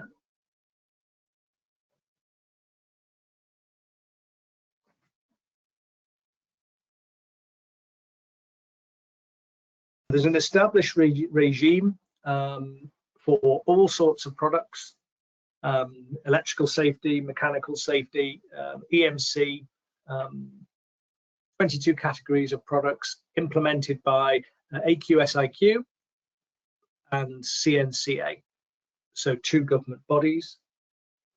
For electrical equipment, wires and cables, switches, electrical apparatus, domestic appliances, small motors, tools, welding equipment, audio-visual information technology equipment, lighting apparatus, terminal, telephone and radio equipment, all needs CCC approval. Also goes into batteries as well. So they're very big on battery pack approval in China. So this CCC mark is really important. It also applies to mechanical compliance for motor vehicles, agricultural machinery, medical devices, firefighting, explosive atmosphere, agricultural, security protection products. So again, almost everything mirroring what you do on CE would fall under CCC. Now, CCC marking is not self-certification. There's an application and acceptance procedure There's normally testing or inspection of the sample. There is factory inspection, although often that can be done with partner organisations in Europe. Certification by CCC and surveillance of production. So CCC marking is very well established. There's lots of rules. It's well known. You find lots of detail on it, but it is a mandatory certification that you need to go through. So you need to be prepared to present documentation in support of that. So you'll be able to utilize where your product falls within an ISO IEC standard. You'll be able to utilize the data that you have in from the EU, but it will be inspected by third parties, and you will need to provide a lot of data to China, and sometimes that puts people off in terms of sharing intellectual property. Radio products in China, separate regime, only local testing allowed. You must register with SRC and with a valid 5-year certificate. So 5 samples, local testing. It's difficult to arrange, but not impossible. The process is actually quite slick once the testing is done. So I think for China, reuse of documentation, use of the CB scheme, use of any ISO 9001 you have. Remembering that China is a government-controlled economy, so you'd be strongly advised to get legal advice and good quality local technical support in your dealings in China. So Chinese business partners really useful here in helping you get through the maze of regulations.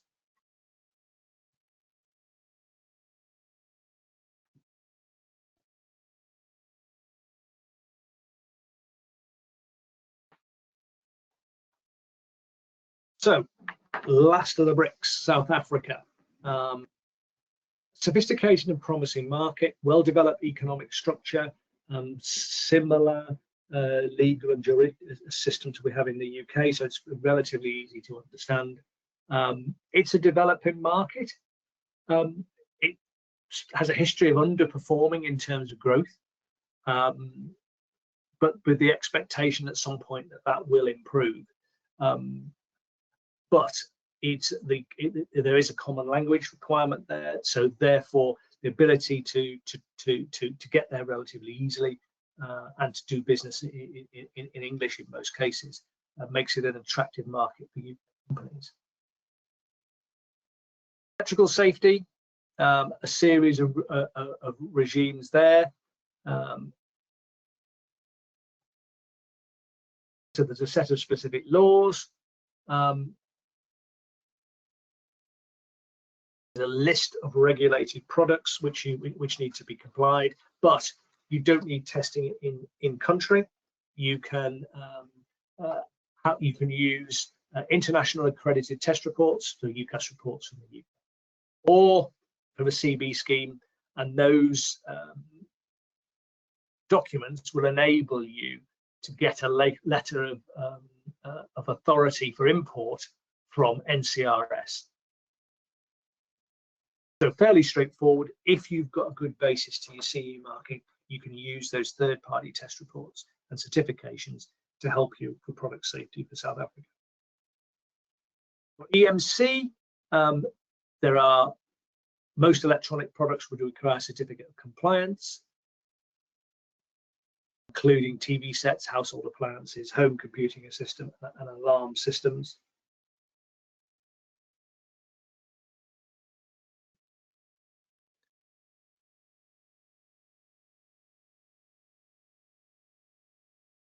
Anything without a radio in it needs a SABS certificate for sale in South Africa. The good thing news though is you should be able to use UK attended test reports to obtain the SABS certificate. Do bear in mind though that the process isn't quick.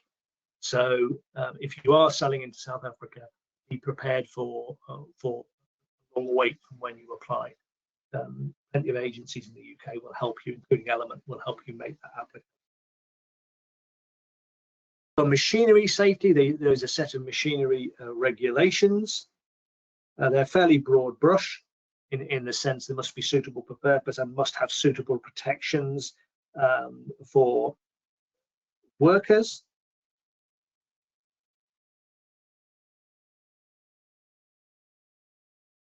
Many of the South African standards are based upon ISOs, so you can really leverage your machinery directive files to help you for machinery sales in South Africa.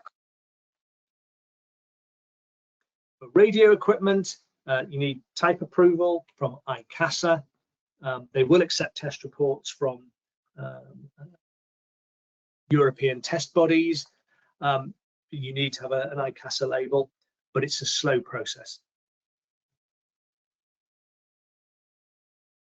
So similarity with CE files, the use of accredited test reports will help you to sell in the South African market. You may, in some cases, require local testing and approval. Your local distributor and agent will help you with that. But I think the important thing is if you pair a good quality technical file with the appropriate accreditation of your testing, it's a market that's relatively easy to get into.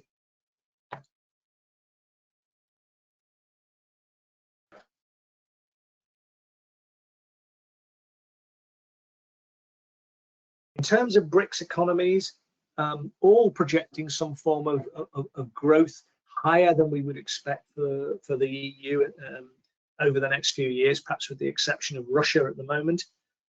So obviously opportunities there, and in many cases you can leverage your CE marking regime and CE mark paperwork to help you. There is some caution. There are political and structural problems and challenges in almost all of these countries, and you may need expert help in entering these markets to deal with the bureaucracy that's associated with it. But they're feasible markets to get into. And then just a note to say that trade and actual wars are a reminder that global politics is often as important as economics in BRICS. So when you're considering Russia and China and their relationship with Western countries, it can make it more tricky to do, even though the opportunities are there. But certainly worth exploring the BRICS markets. There are lots of opportunities there. Seek advice, as I said, from experts in the UK and from local representatives to help you decide what's the best approach for these particular economies.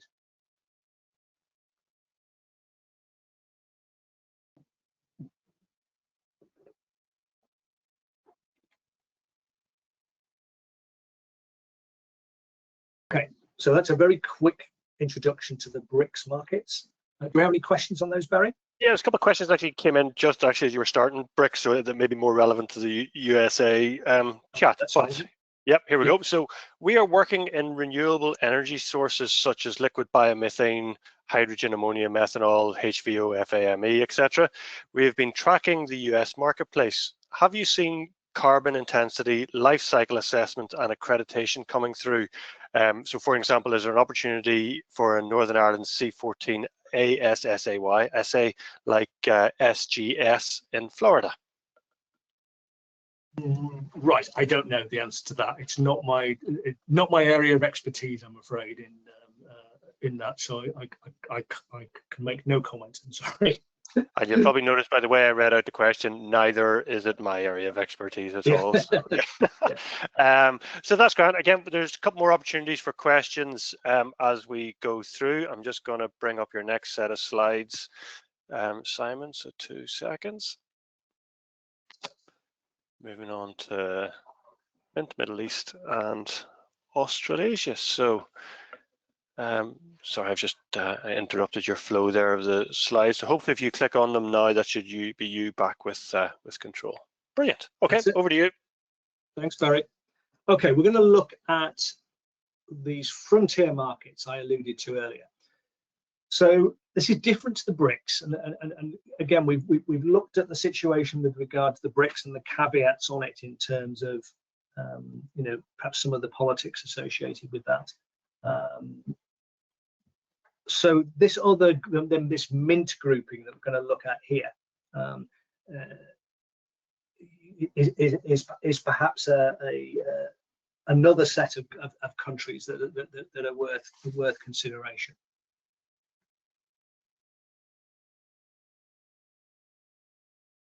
So they're frontier markets, which is, I suppose, potential countries with potential for growth.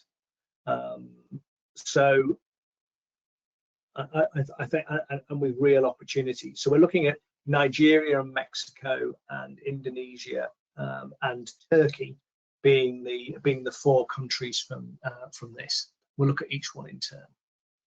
We start with Mexico. Good potential for growth.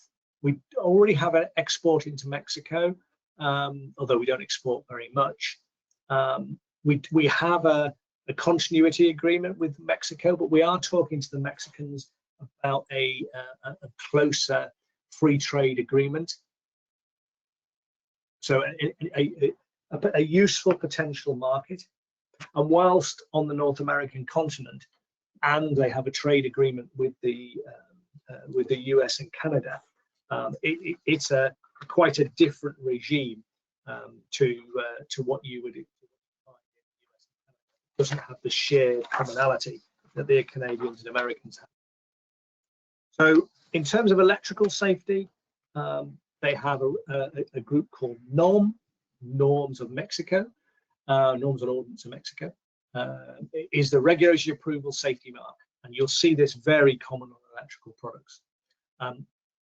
Regulations are similar to the OSHA regulations for the US, but are based on compliance with standards. So that's a good route. The standards are a mix of domestic standards, but also increasing dependence on IEC and ISO standards, which helps when we're trying to sell into that market. NOM approval is only available to Mexican registered companies, so you need a representative in Mexico to apply for the NOM mark on your behalf and to manage it on your behalf going through. So there's a slight logistical issue there. And for some points of electrical safety, you'll find that there's mandatory in-country testing. However, Mexico are a member of the CB scheme, so you can use your CB certification to help get around some of that in-country testing. So it's a valuable tool there, using the IEC CB for electrical equipment that you want to sell into Mexico and get NOM marking. NOM also covers the safety regulations for machinery. Again, links to use of Mexican standards.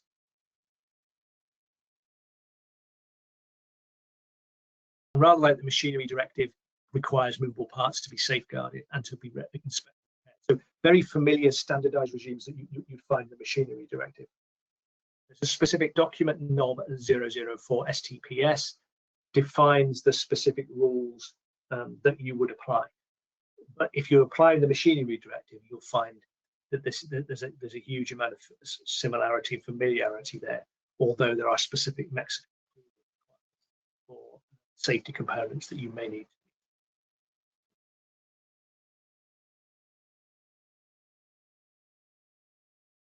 EMC and radio, unlike Canada and the United States, EMC standards are for emissions and immunity, like Europe.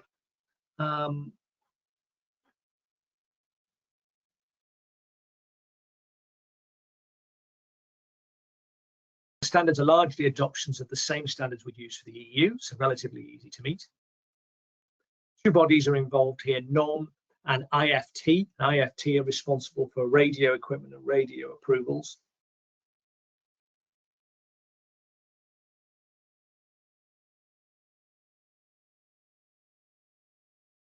Whilst you may be able to use overseas testing for EMC, for radio, it's in-country testing and a local representative is required for that.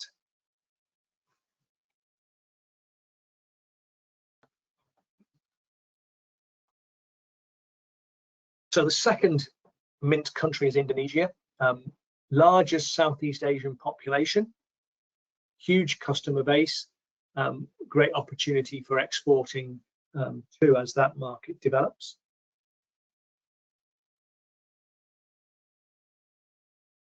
They have a very well established electrical safety regime with SNI marking.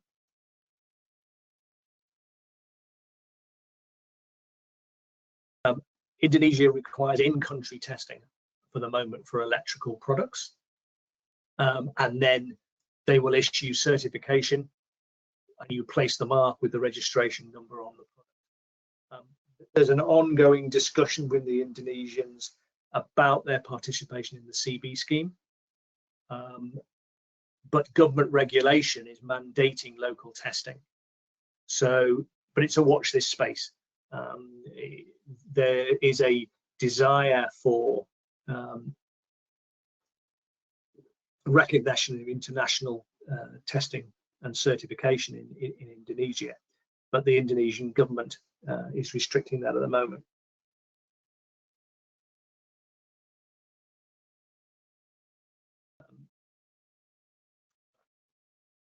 For many products, it's mandatory with local testing for safety. EMC testing is mandatory as well for many products, and particularly those for telecoms or wireless. And SNI marking includes factory inspection and product sampling. So it's quite a rigorous regime for EMC and safety in Indonesia, difficult to meet. Machinery, there are government regulations and various standards. And those national standards issued again by SNI are mandatory for you to apply, and those regulations include a requirement by employers to do a risk assessment of the machinery before being put it into service. So it's training and awareness, use of emergency stop systems, guarding and protective measures, and suitable documentation manuals, risk assessment and maintenance records are needed. We need to work with local partners in Indonesia for machinery to make sure you're meeting the requirements, and also making sure that any safety components that are in there carry the necessary approvals. And because SNI certification is mandatory for electrical and EMC, you may find that you need specifically Indonesian components certified for use in your machine.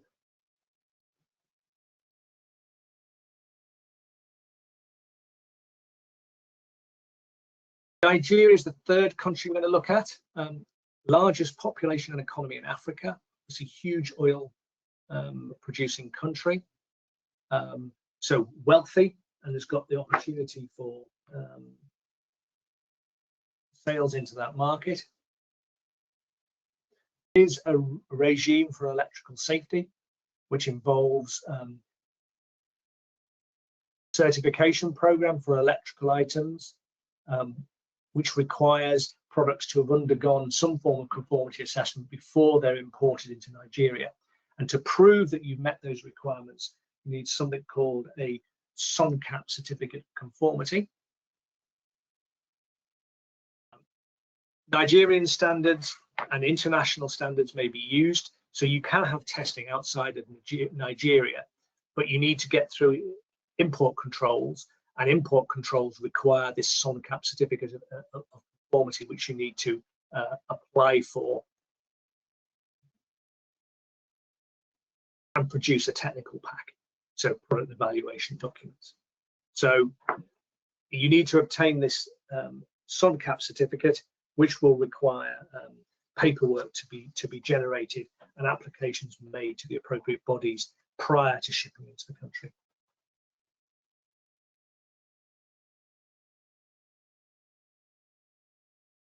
The last of the mint countries is Turkey. We have strong commercial ties. Is a good high growth country. We already export quite a lot there. It has the advantage as an applicant member of the EU to have already adopted all CE regulations, which means Turkey is one of the easiest non-EU countries to trade with. You can fully utilize your CE marking technical file, CE marking, to get into Turkey. So it's often treated as part of the CE regime. People often don't think of it as being a separate export market.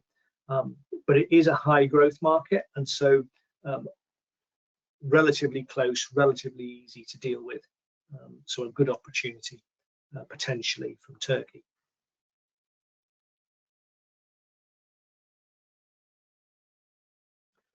Now, outside the mints, we're now looking at two other areas within this section of the presentation.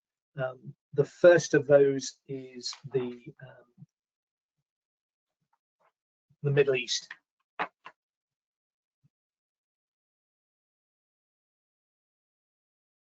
Now, it's a big region.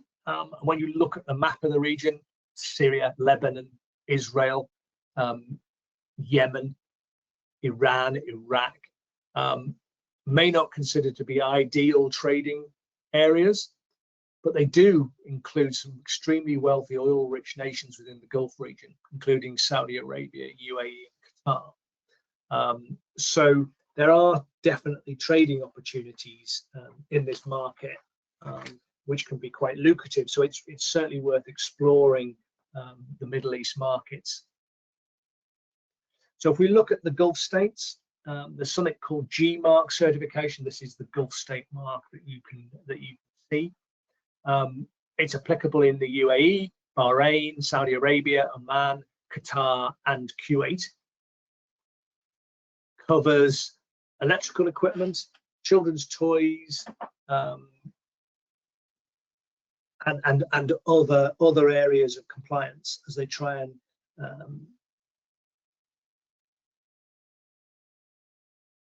harmonize the requirements between countries. So particularly for low voltage equipment and toys, it's a good opportunity. There are separate regulations for medical equipment, oil, gas and equipment, and radio equipment, for which separate rules do apply. So you do it doesn't cover all areas. So really, it's about electrical equipment, I think, where we can make some inroads. And there's increasing demand. These rules have been around for a while, as we'll see, but they are being applied more, and it is driving compliance routines to the CB scheme for that market.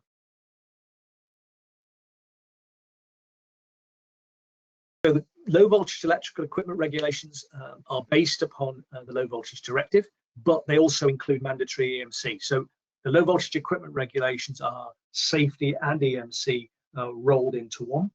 They use the same voltage limits as we do for the low voltage directive. They have two lists of equipment. List 1, which is self-declaration by the manufacturer, and then list 2, which requires participation involvement of what they call GCC notified body. So that's a third party which will issue you a compliance certificate in the Gulf states. Now, there is no list 1 published, but there is a list 2. So the assumption you have to make is if it's not on list 2, then it's a list 1, and you don't need to use a notified body for that. So if we look at the list 2 equipment, it's domestic fans, refrigerators, clothes dryers, food grinders, toasters, domestic heating apparatus, microwaves, cooking appliances, storage heaters, smoothing irons, plug sockets, and air conditioners.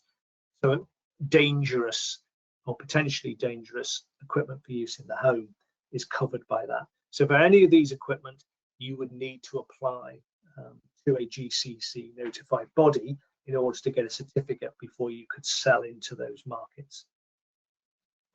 Irrespective of whether it's list 1 or list 2, there is a technical file, very similar to what you do for CE, but you need test reports from an accredited laboratory in your file. Only recognize test reports from an accredited laboratory or from the CB scheme. You'll need a manufacturer's declaration of conformity. Whoever's importing to your equipment must make a declaration. You need a risk assessment, photographs, rating and warning labels in Arabic or Arabic and English, manuals in Arabic or Arabic and English, details of technical documentation, the like of which is very familiar from a CE technical file. And in fact, a lot of European countries help advise the Gulf states in putting this scheme together, and helps. There's a lot of overlap and familiarity with that. So if you're in a list 1 technical file with a third-party accredited test report for safety and EMC, we'll see you clearly on the way.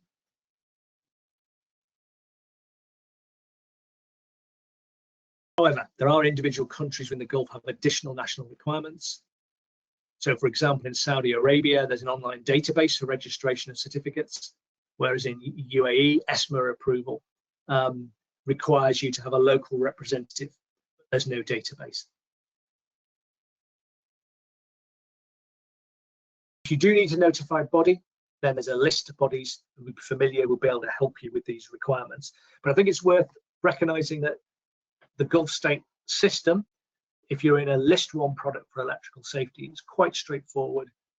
Basically leveraging your CE technical file with third-party testing,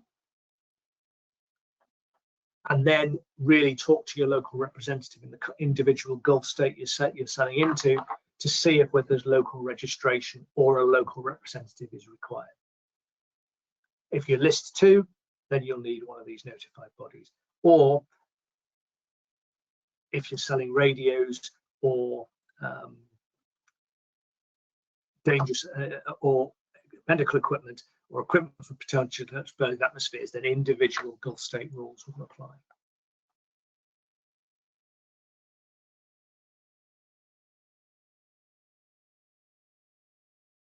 Just a note on radio certification. Most accept accredited EU reports. Most don't need a local representative, but UAE asks for a sample which they don't send back when you register the Gulf state. So it's different regulators, so you would need to apply directly for that.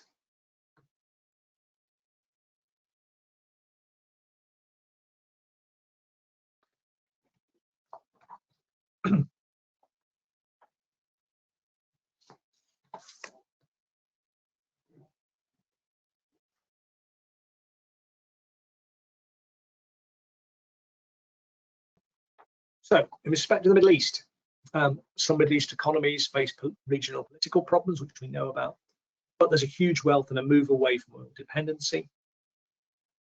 Sometimes the application processes for registrations can be slow, but they do check product coming into the country, and they will stop it if it doesn't have the appropriate paperwork. So, choosing your destination country carefully is really important.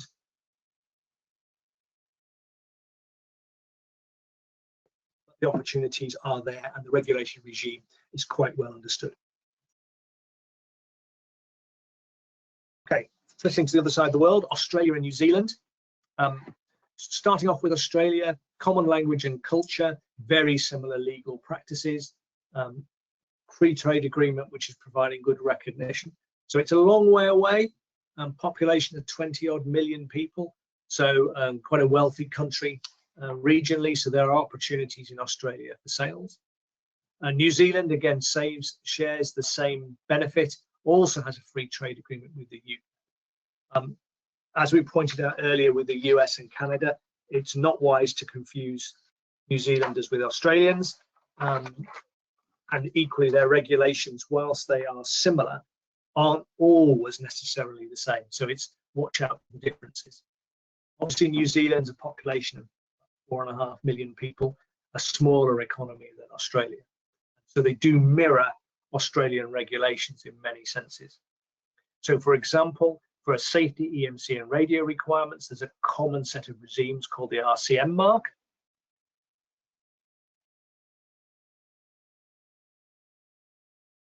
And they have level 1, level 2, or level 3 electrical equipment offered sale by registered responsible suppliers. So there's a requirement for the people selling products to register them in both regions. And for radio equipment, there's specific registration. The RCM mark, which you can see on the screen there, has particular requirements.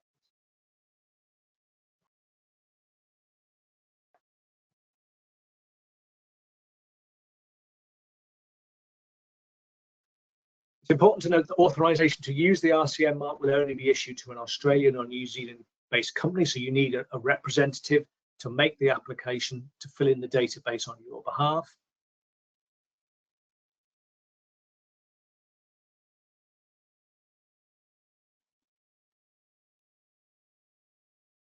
And each product will fall into one of the categories for safety in EMC, from level 1, which is the lowest risk, and level 3, the highest risk. So let's just have a quick look at those lists. So safety level 1 is low risk equipment. Your requirements are to keep documentary evidence in English, that the items meet the relevant standard at the times when manufactured or imported, and must be electrically safe. The responsible supplier holds the files for a period of 5 years after the last manufactured product is imported or made. Level 1 equipment is anything not listed as level 2 or level 3, and you mark it with the brand name and the RCM mark. So this is very similar to CE marking for products. Where there are no other requirements, it's a technical file, and a local representative to register for you. Level 2 is intermediate risk. There's an option to load documents to a national database. There's a requirement for a compliance folder, so a technical file must exist. Again, looks very similar to CE marking. And in this case, you must be the RCM, the brand name, and the model on the product.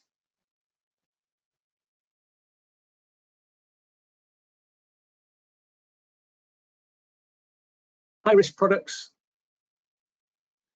is required a certificate of conformity, an approval certificate by a recognised certifying body, and a declaration. The certificate conformity holder can be located overseas.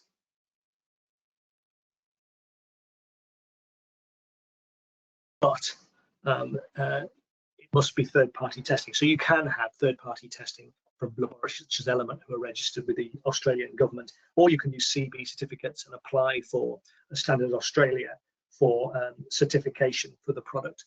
There's a specific list of 56 items in AS/NZS 4417.2, which includes household appliances, plugs and sockets, TV sets, power tools, and garden equipment. So effectively, domestic appliances, dangerous, potentially dangerous, would be in need of third-party Australian certification.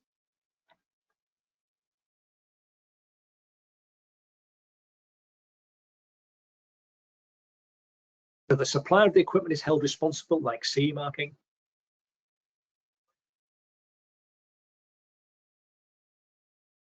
Assurance for all levels can be achieved by obtaining a test report from an independent Australian standard. So whether you're level 1, 2, or 3,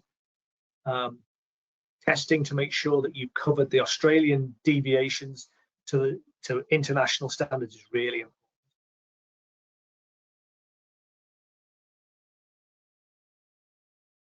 Like the LBD, you may need to be asked to produce this report to prove that you standard. EMC for Australia and New Zealand, again, only emissions, so no immunity.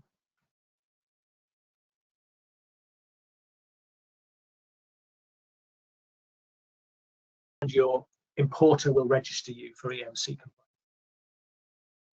EMC levels, again, level 1 products. These are the what we would call EMC benign. Don't have the RCM mark, but you issue a declaration of conformity to say that they are benign. Level 2 products, medium risk. This can be based on your own testing with a technical file. And products that are high risk must be supported by accredited third-party testing.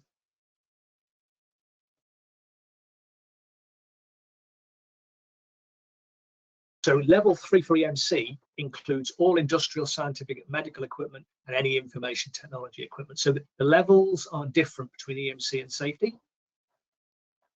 So level 3 equipment for EMC compliance may require you to take a different route than the safety route. So do bear that in mind, that it's a difference. It's not the same system.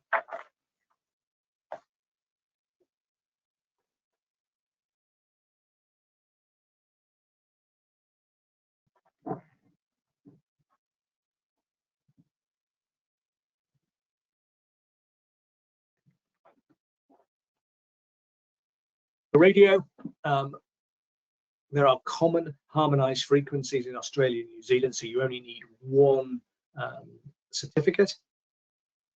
There are some non-harmonized bands, in which case you would need to mark it for individual countries.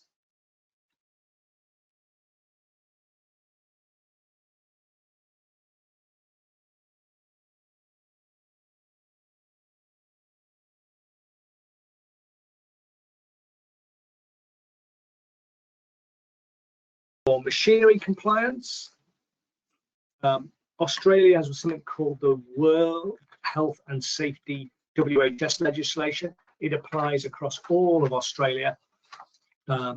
Lots of commonality with the machinery directive, which is really important. However, Australian law doesn't assume that just because it meets standards, you meet the requirements. So it is about risk assessment, technical files supported by standards. So again, not that different to the machinery directive. And there's a particular emphasis in Australian courts on state-of-the-art knowledge and expert opinion.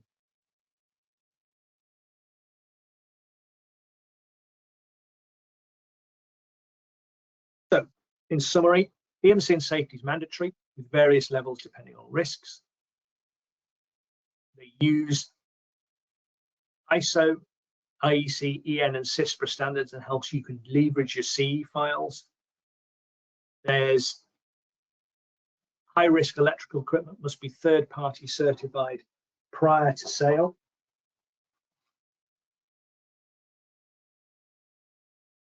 For EMC and safety, and you'll be looking for most electrical equipment to see that RCM mark. But fairly similar to what we do for the UK, the biggest difference is the need for third-party testing for and test reports to Australian standards, and that mandatory certification of level 3 EMC and safety products.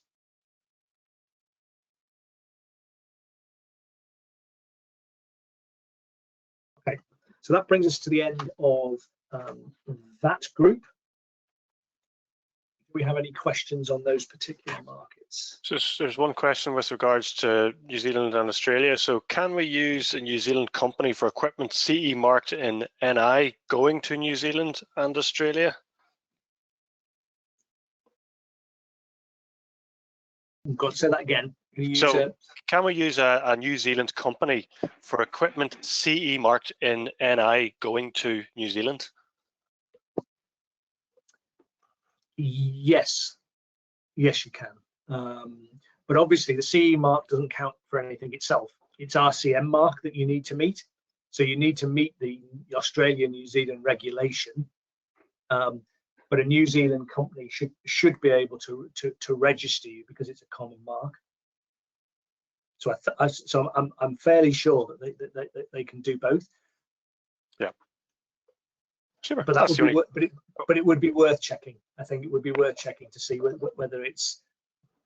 As I'm thinking of it now, something's niggling me to say that you need to register and you need to have a registered person in each country. So I think it would be worth checking. But your CE mark it doesn't carry you any weight in Australia and New Zealand. You might be able to use your technical files, but it's the RCM mark that you would need to apply. Great. That's the only question. Thanks, Peter, for submitting that. We'll move on to the next session, and so I'll bring up your slides 1 second.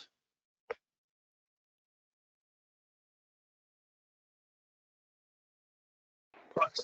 Thank you. Now. Yep. So this is the last block groups, and really the final hurdle with this. So these groupings are not particularly brought together in their own right. It's just sort of rest of the world really, and trying to cover some of these other regions which we haven't captured elsewhere. So we'll start off with Japan, third largest economy in the world. A good market. We have a trade agreement with the Japanese, so it's a very well developed economy with opportunities there. Historically, a relatively closed economy, so there are very, very specific rules. So, for example, external power supplies, which are very common for electrical equipment these days, must have third-party certification with PSE marking. Now, this can be based on CB scheme compliance, but you'd need to apply to a Japanese company for those certificates to be issued. EMC is only voluntary, something called VCCI certificate. It's based on testing which are similar to CISPRA standards, but there is no mandatory EMC testing for Japan.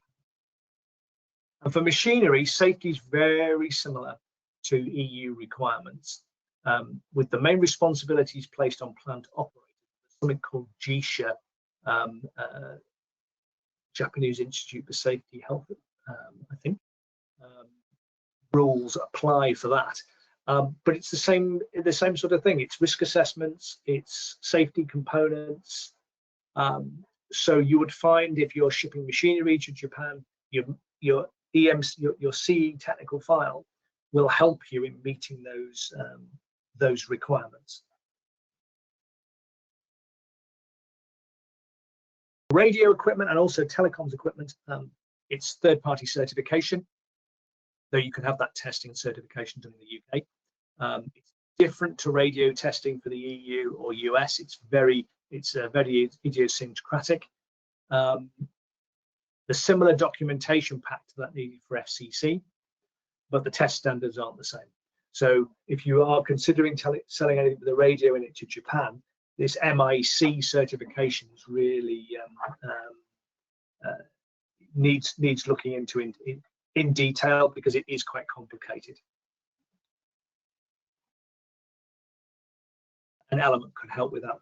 We're one of the few, only 8 bodies in the world outside Japan who can certify for radio.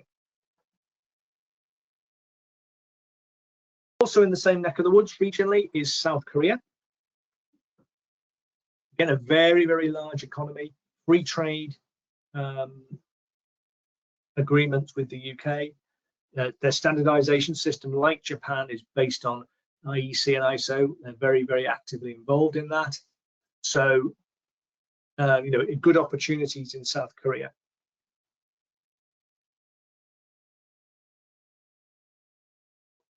Their regulatory regime is long-standing. They have something called KC certification, covering household appliances, tools, luminaires, a specific list of more dangerous products that require third-party KC certification.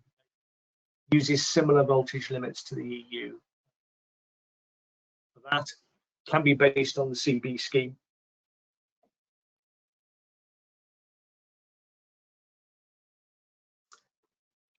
And then KC certification for EMC as well, but based on testing similar to EU standards. So I think the safety and EMC for Korea, you do need to plan ahead of this, because this KC certification has got very specific rules, and there's limitations as to where you can have the products tested. So the CB scheme helps you here, because it allows you to have testing locally to get into the market. Machinery, very similar to EU UK requirements, and there may be KC certification required, but only for the most dangerous equipment, and something apply for that. But your CE file will help you when talking about your distributors. And like Japan, it's the responsibility of the people in putting the machinery into service to meet these requirements. So you should be able to use the evidence from your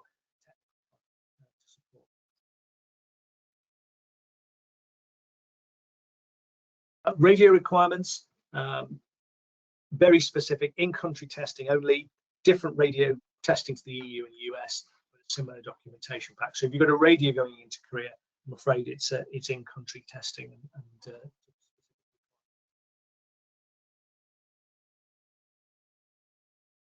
Looking briefly at other countries in Southeast Asia, Thailand, Malaysia, the Philippines, and Indonesia. We looked at Indonesia when we were looking at the MINT countries.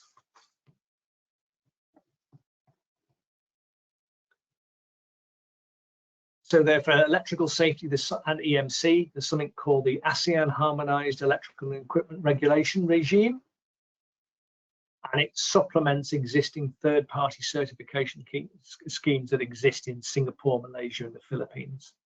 And they are in process of developing machinery safety regulations.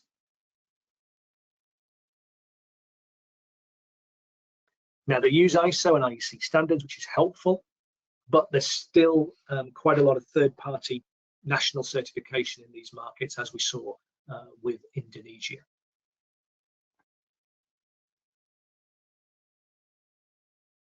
Radio certification is not harmonized, so there's all sorts of differences in particular countries, and there's some examples on the schemes here.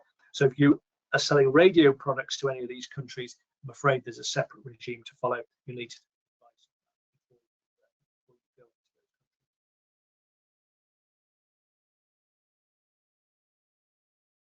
and the last group we're going to look at is, oh no, second to last group, sorry, South America.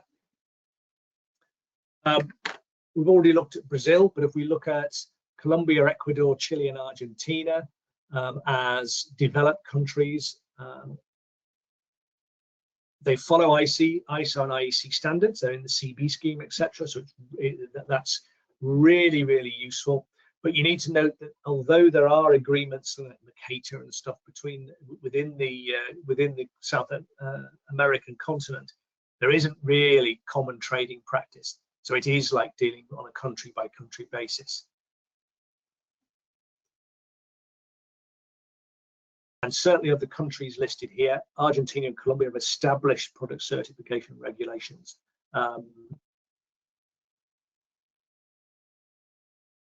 Which you would need to follow. And in fact, also Chile is developing regulations as well, which will help with that. So the CB scheme memberships, certainly Chile and Argentina are in, which are the largest markets.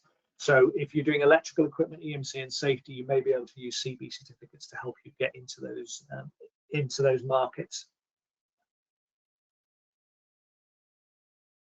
Really on a case-by-case basis. Radio is similar. If you look at the radio rules, they vary country to country. Chile currently have in-country testing, but will allow you to use AEC or FCC files from February next year. Argentina, it's still mandatory in-country testing.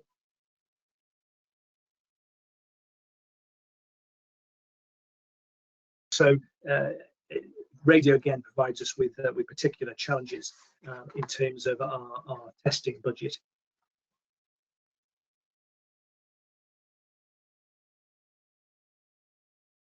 And then definitely last, we will look at Africa. And obviously, we've already dealt with the two largest markets, South Africa and Nigeria, in previous sessions. But when we're looking at Africa, if you recall right at the start, we were talking about where growth was coming. So there's potential for growth in Africa. And if you look in the next 20 years, this is where the big growth is going to be in terms of economies and populations. Very North African, Kenya and Nigeria, South Africa are in ISO and IEC, so standards development, but there's a lot of work going on in getting the rest of the African countries involved in international standardization. South Africa, Kenya, and Nigeria are very well established product conformity regimes. So you will find the rules are quite clear cut. A lot of them are based upon international standards, and therefore you can leverage what you've done for the rest of the world when getting into African markets. So certainly one for opportunities going in the future. Many African countries are planning to join the AEC conformity assessment schemes, both to help build regulations in their domestic market, but also to allow them to develop their own industries for selling ex-world. So Ethiopia has quite an established electronics industry. And obviously it could be one of those places with low-cost labor as we go forward in the next sort of 15, 20 years. So lots of opportunities there. Still got issues with regional instability, but certainly in places like Kenya, South Africa and Nigeria, there are opportunities there that might be worth exploring.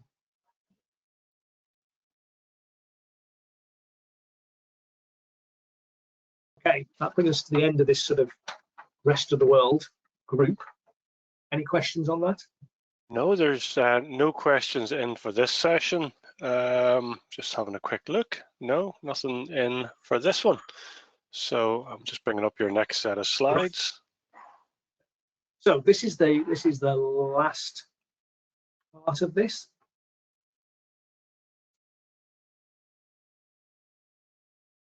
But I promised you a very quick run through of what we are of these markets. We've been through US and Canada, BRICS. There's frontier countries, the Middle East, Australia, very briefly APAC, South America and Africa. Just looking at the difficulties there. So some of these regions have very developed regulatory regimes, which can be restrictive. Others are developing those based upon use of IEC or ISO standards, looking for global harmonization.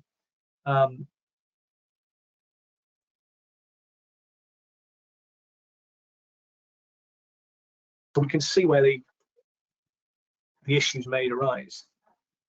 So customs procedures, testing, inspection, safety, quality regulations. This is where the challenges arise. So it's about understanding what each of those countries are asking for before you really need to sell into them. So understand the compliance requirement before you start. Make the difference between a viable and non-viable proposition. So if you look at those regions I've gone through, you as a company can have a compliance strategy that says, actually, for these reasons, because this is complex, this is difficult, because it's not an established system, we're not going to focus on these markets. Or you might see that as being a big opportunity to be a leader into some of those areas. But worth planning in advance, so that you don't get stuck in regulatory compliance log jams.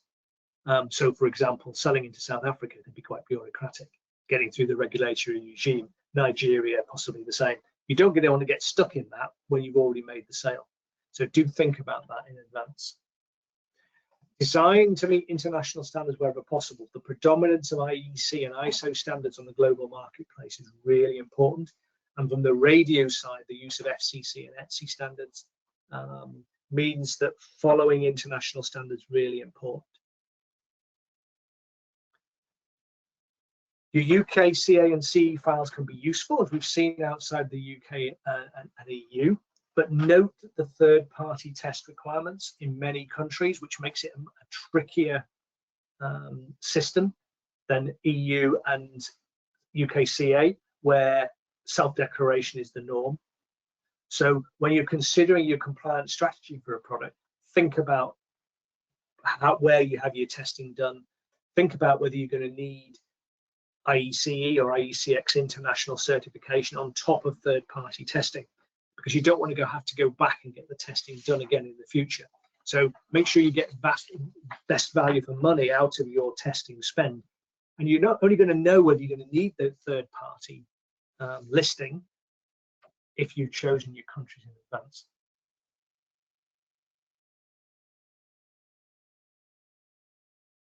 So utilize the expertise of local distributors. While a lot of these rules are set out and apparently quite clear cut, sometimes you can find they're not observed in the same way in the local marketplace.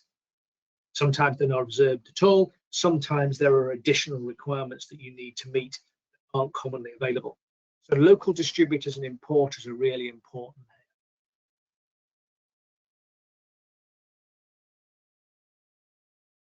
Don't assume because you're dealing with Africa or Southeast Asia or South America that there won't be any regulatory hurdles to get over. In fact, it's becoming more common for their regulatory regime to be stricter than what we would expect in what I said was UK and CA and CE regime, which is relatively light touch.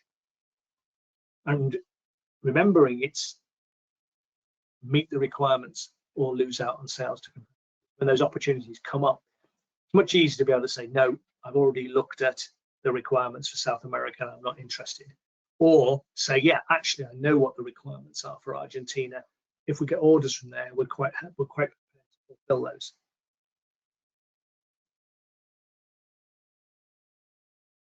Remember to expect the unexpected.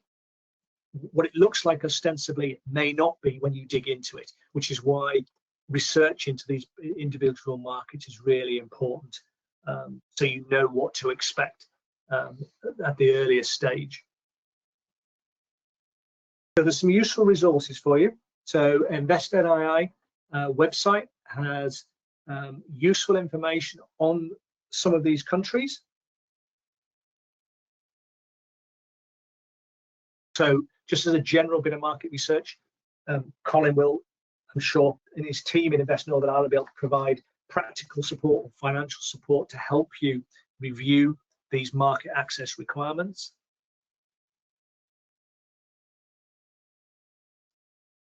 Go and have a look at the websites for the 4 IEC conformity assessment systems to see how you can leverage those mutual recognition agreements between certification and individual bodies to simplify your testing and certification requirements.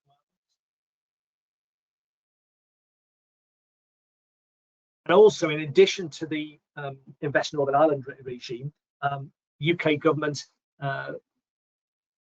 Great UK scheme has lots of information on their website on individual countries. So the example is Argentina here.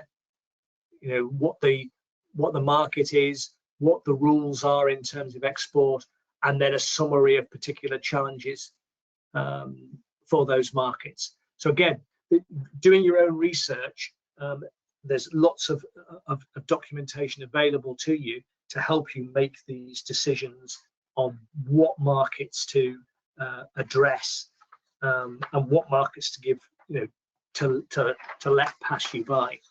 But you will find that if you're contemplating a market like Argentina and you're doing this research at the time when you've received a potential request for quotation, it's probably too late at that stage, to complete the research and find out what you want and actually profitably sell into that marketplace without getting bogged down.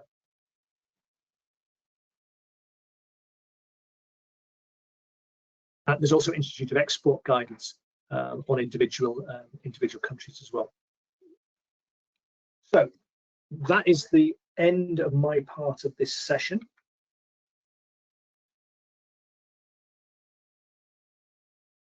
Thanks very much, Simon. Yep. And we don't have any other questions in. We've had plenty of opportunities for questions, and we've had some great questions in, which has been much appreciated from our attendees. But I can't see anyone else submitting any questions. So maybe, Colin, I'll hand over to you. Oh, someone has just popped one in. So let's finish off. Does any of the departments give advice on road homologation, HOMOLOGATION, for export markets? Any departments give advice for export markets? I'm going to pop that into the chat, Simon, so you can see it. Yep. And I'm not sure if it is relevant to you.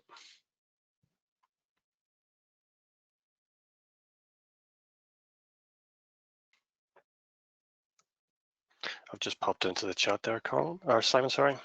Okay, yes, so you're presumably we're talking about transport equipment, automotive. Automotive equipment, yeah.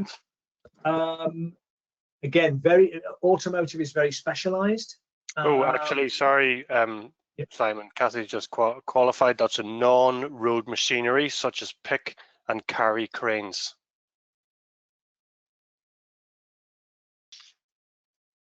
Okay, again, that would be considered to be, again, it's machinery.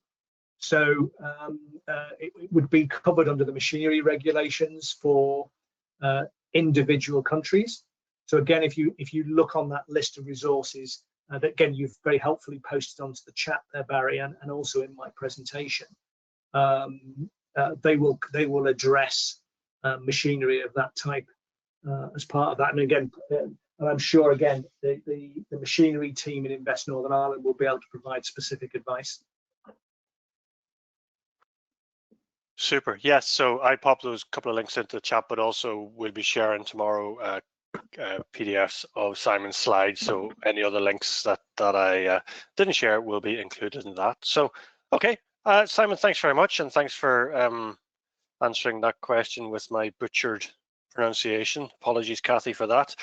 Colin, maybe I'll hand over to you for wrap up and close. Yeah, thanks, Barry. Kathy, if you want to send an email about that specific question to tau@investni.com or contact your normal InvestNI client executive, we'll try to assist you with that question that you just posed. So just to finish off, I'd like to thank Simon for all his presentations today. Always a pleasure to hear Simon's presentations and take advantage of his knowledge and answering all the questions. Thanks a lot to Barry from Eventful for making sure that everything ran smoothly as usual and for posing the questions. That's basically it. Mostly thanks to everyone who attended and registered and came along. We really hope you found it a worthwhile exercise, whether you attended today or the previous webinars on CE marking. So I hope that's been helpful to some of you along the way. Apart from that, best wishes to everyone for Christmas and for 2026. And that concludes today's webinar. Bye, everyone.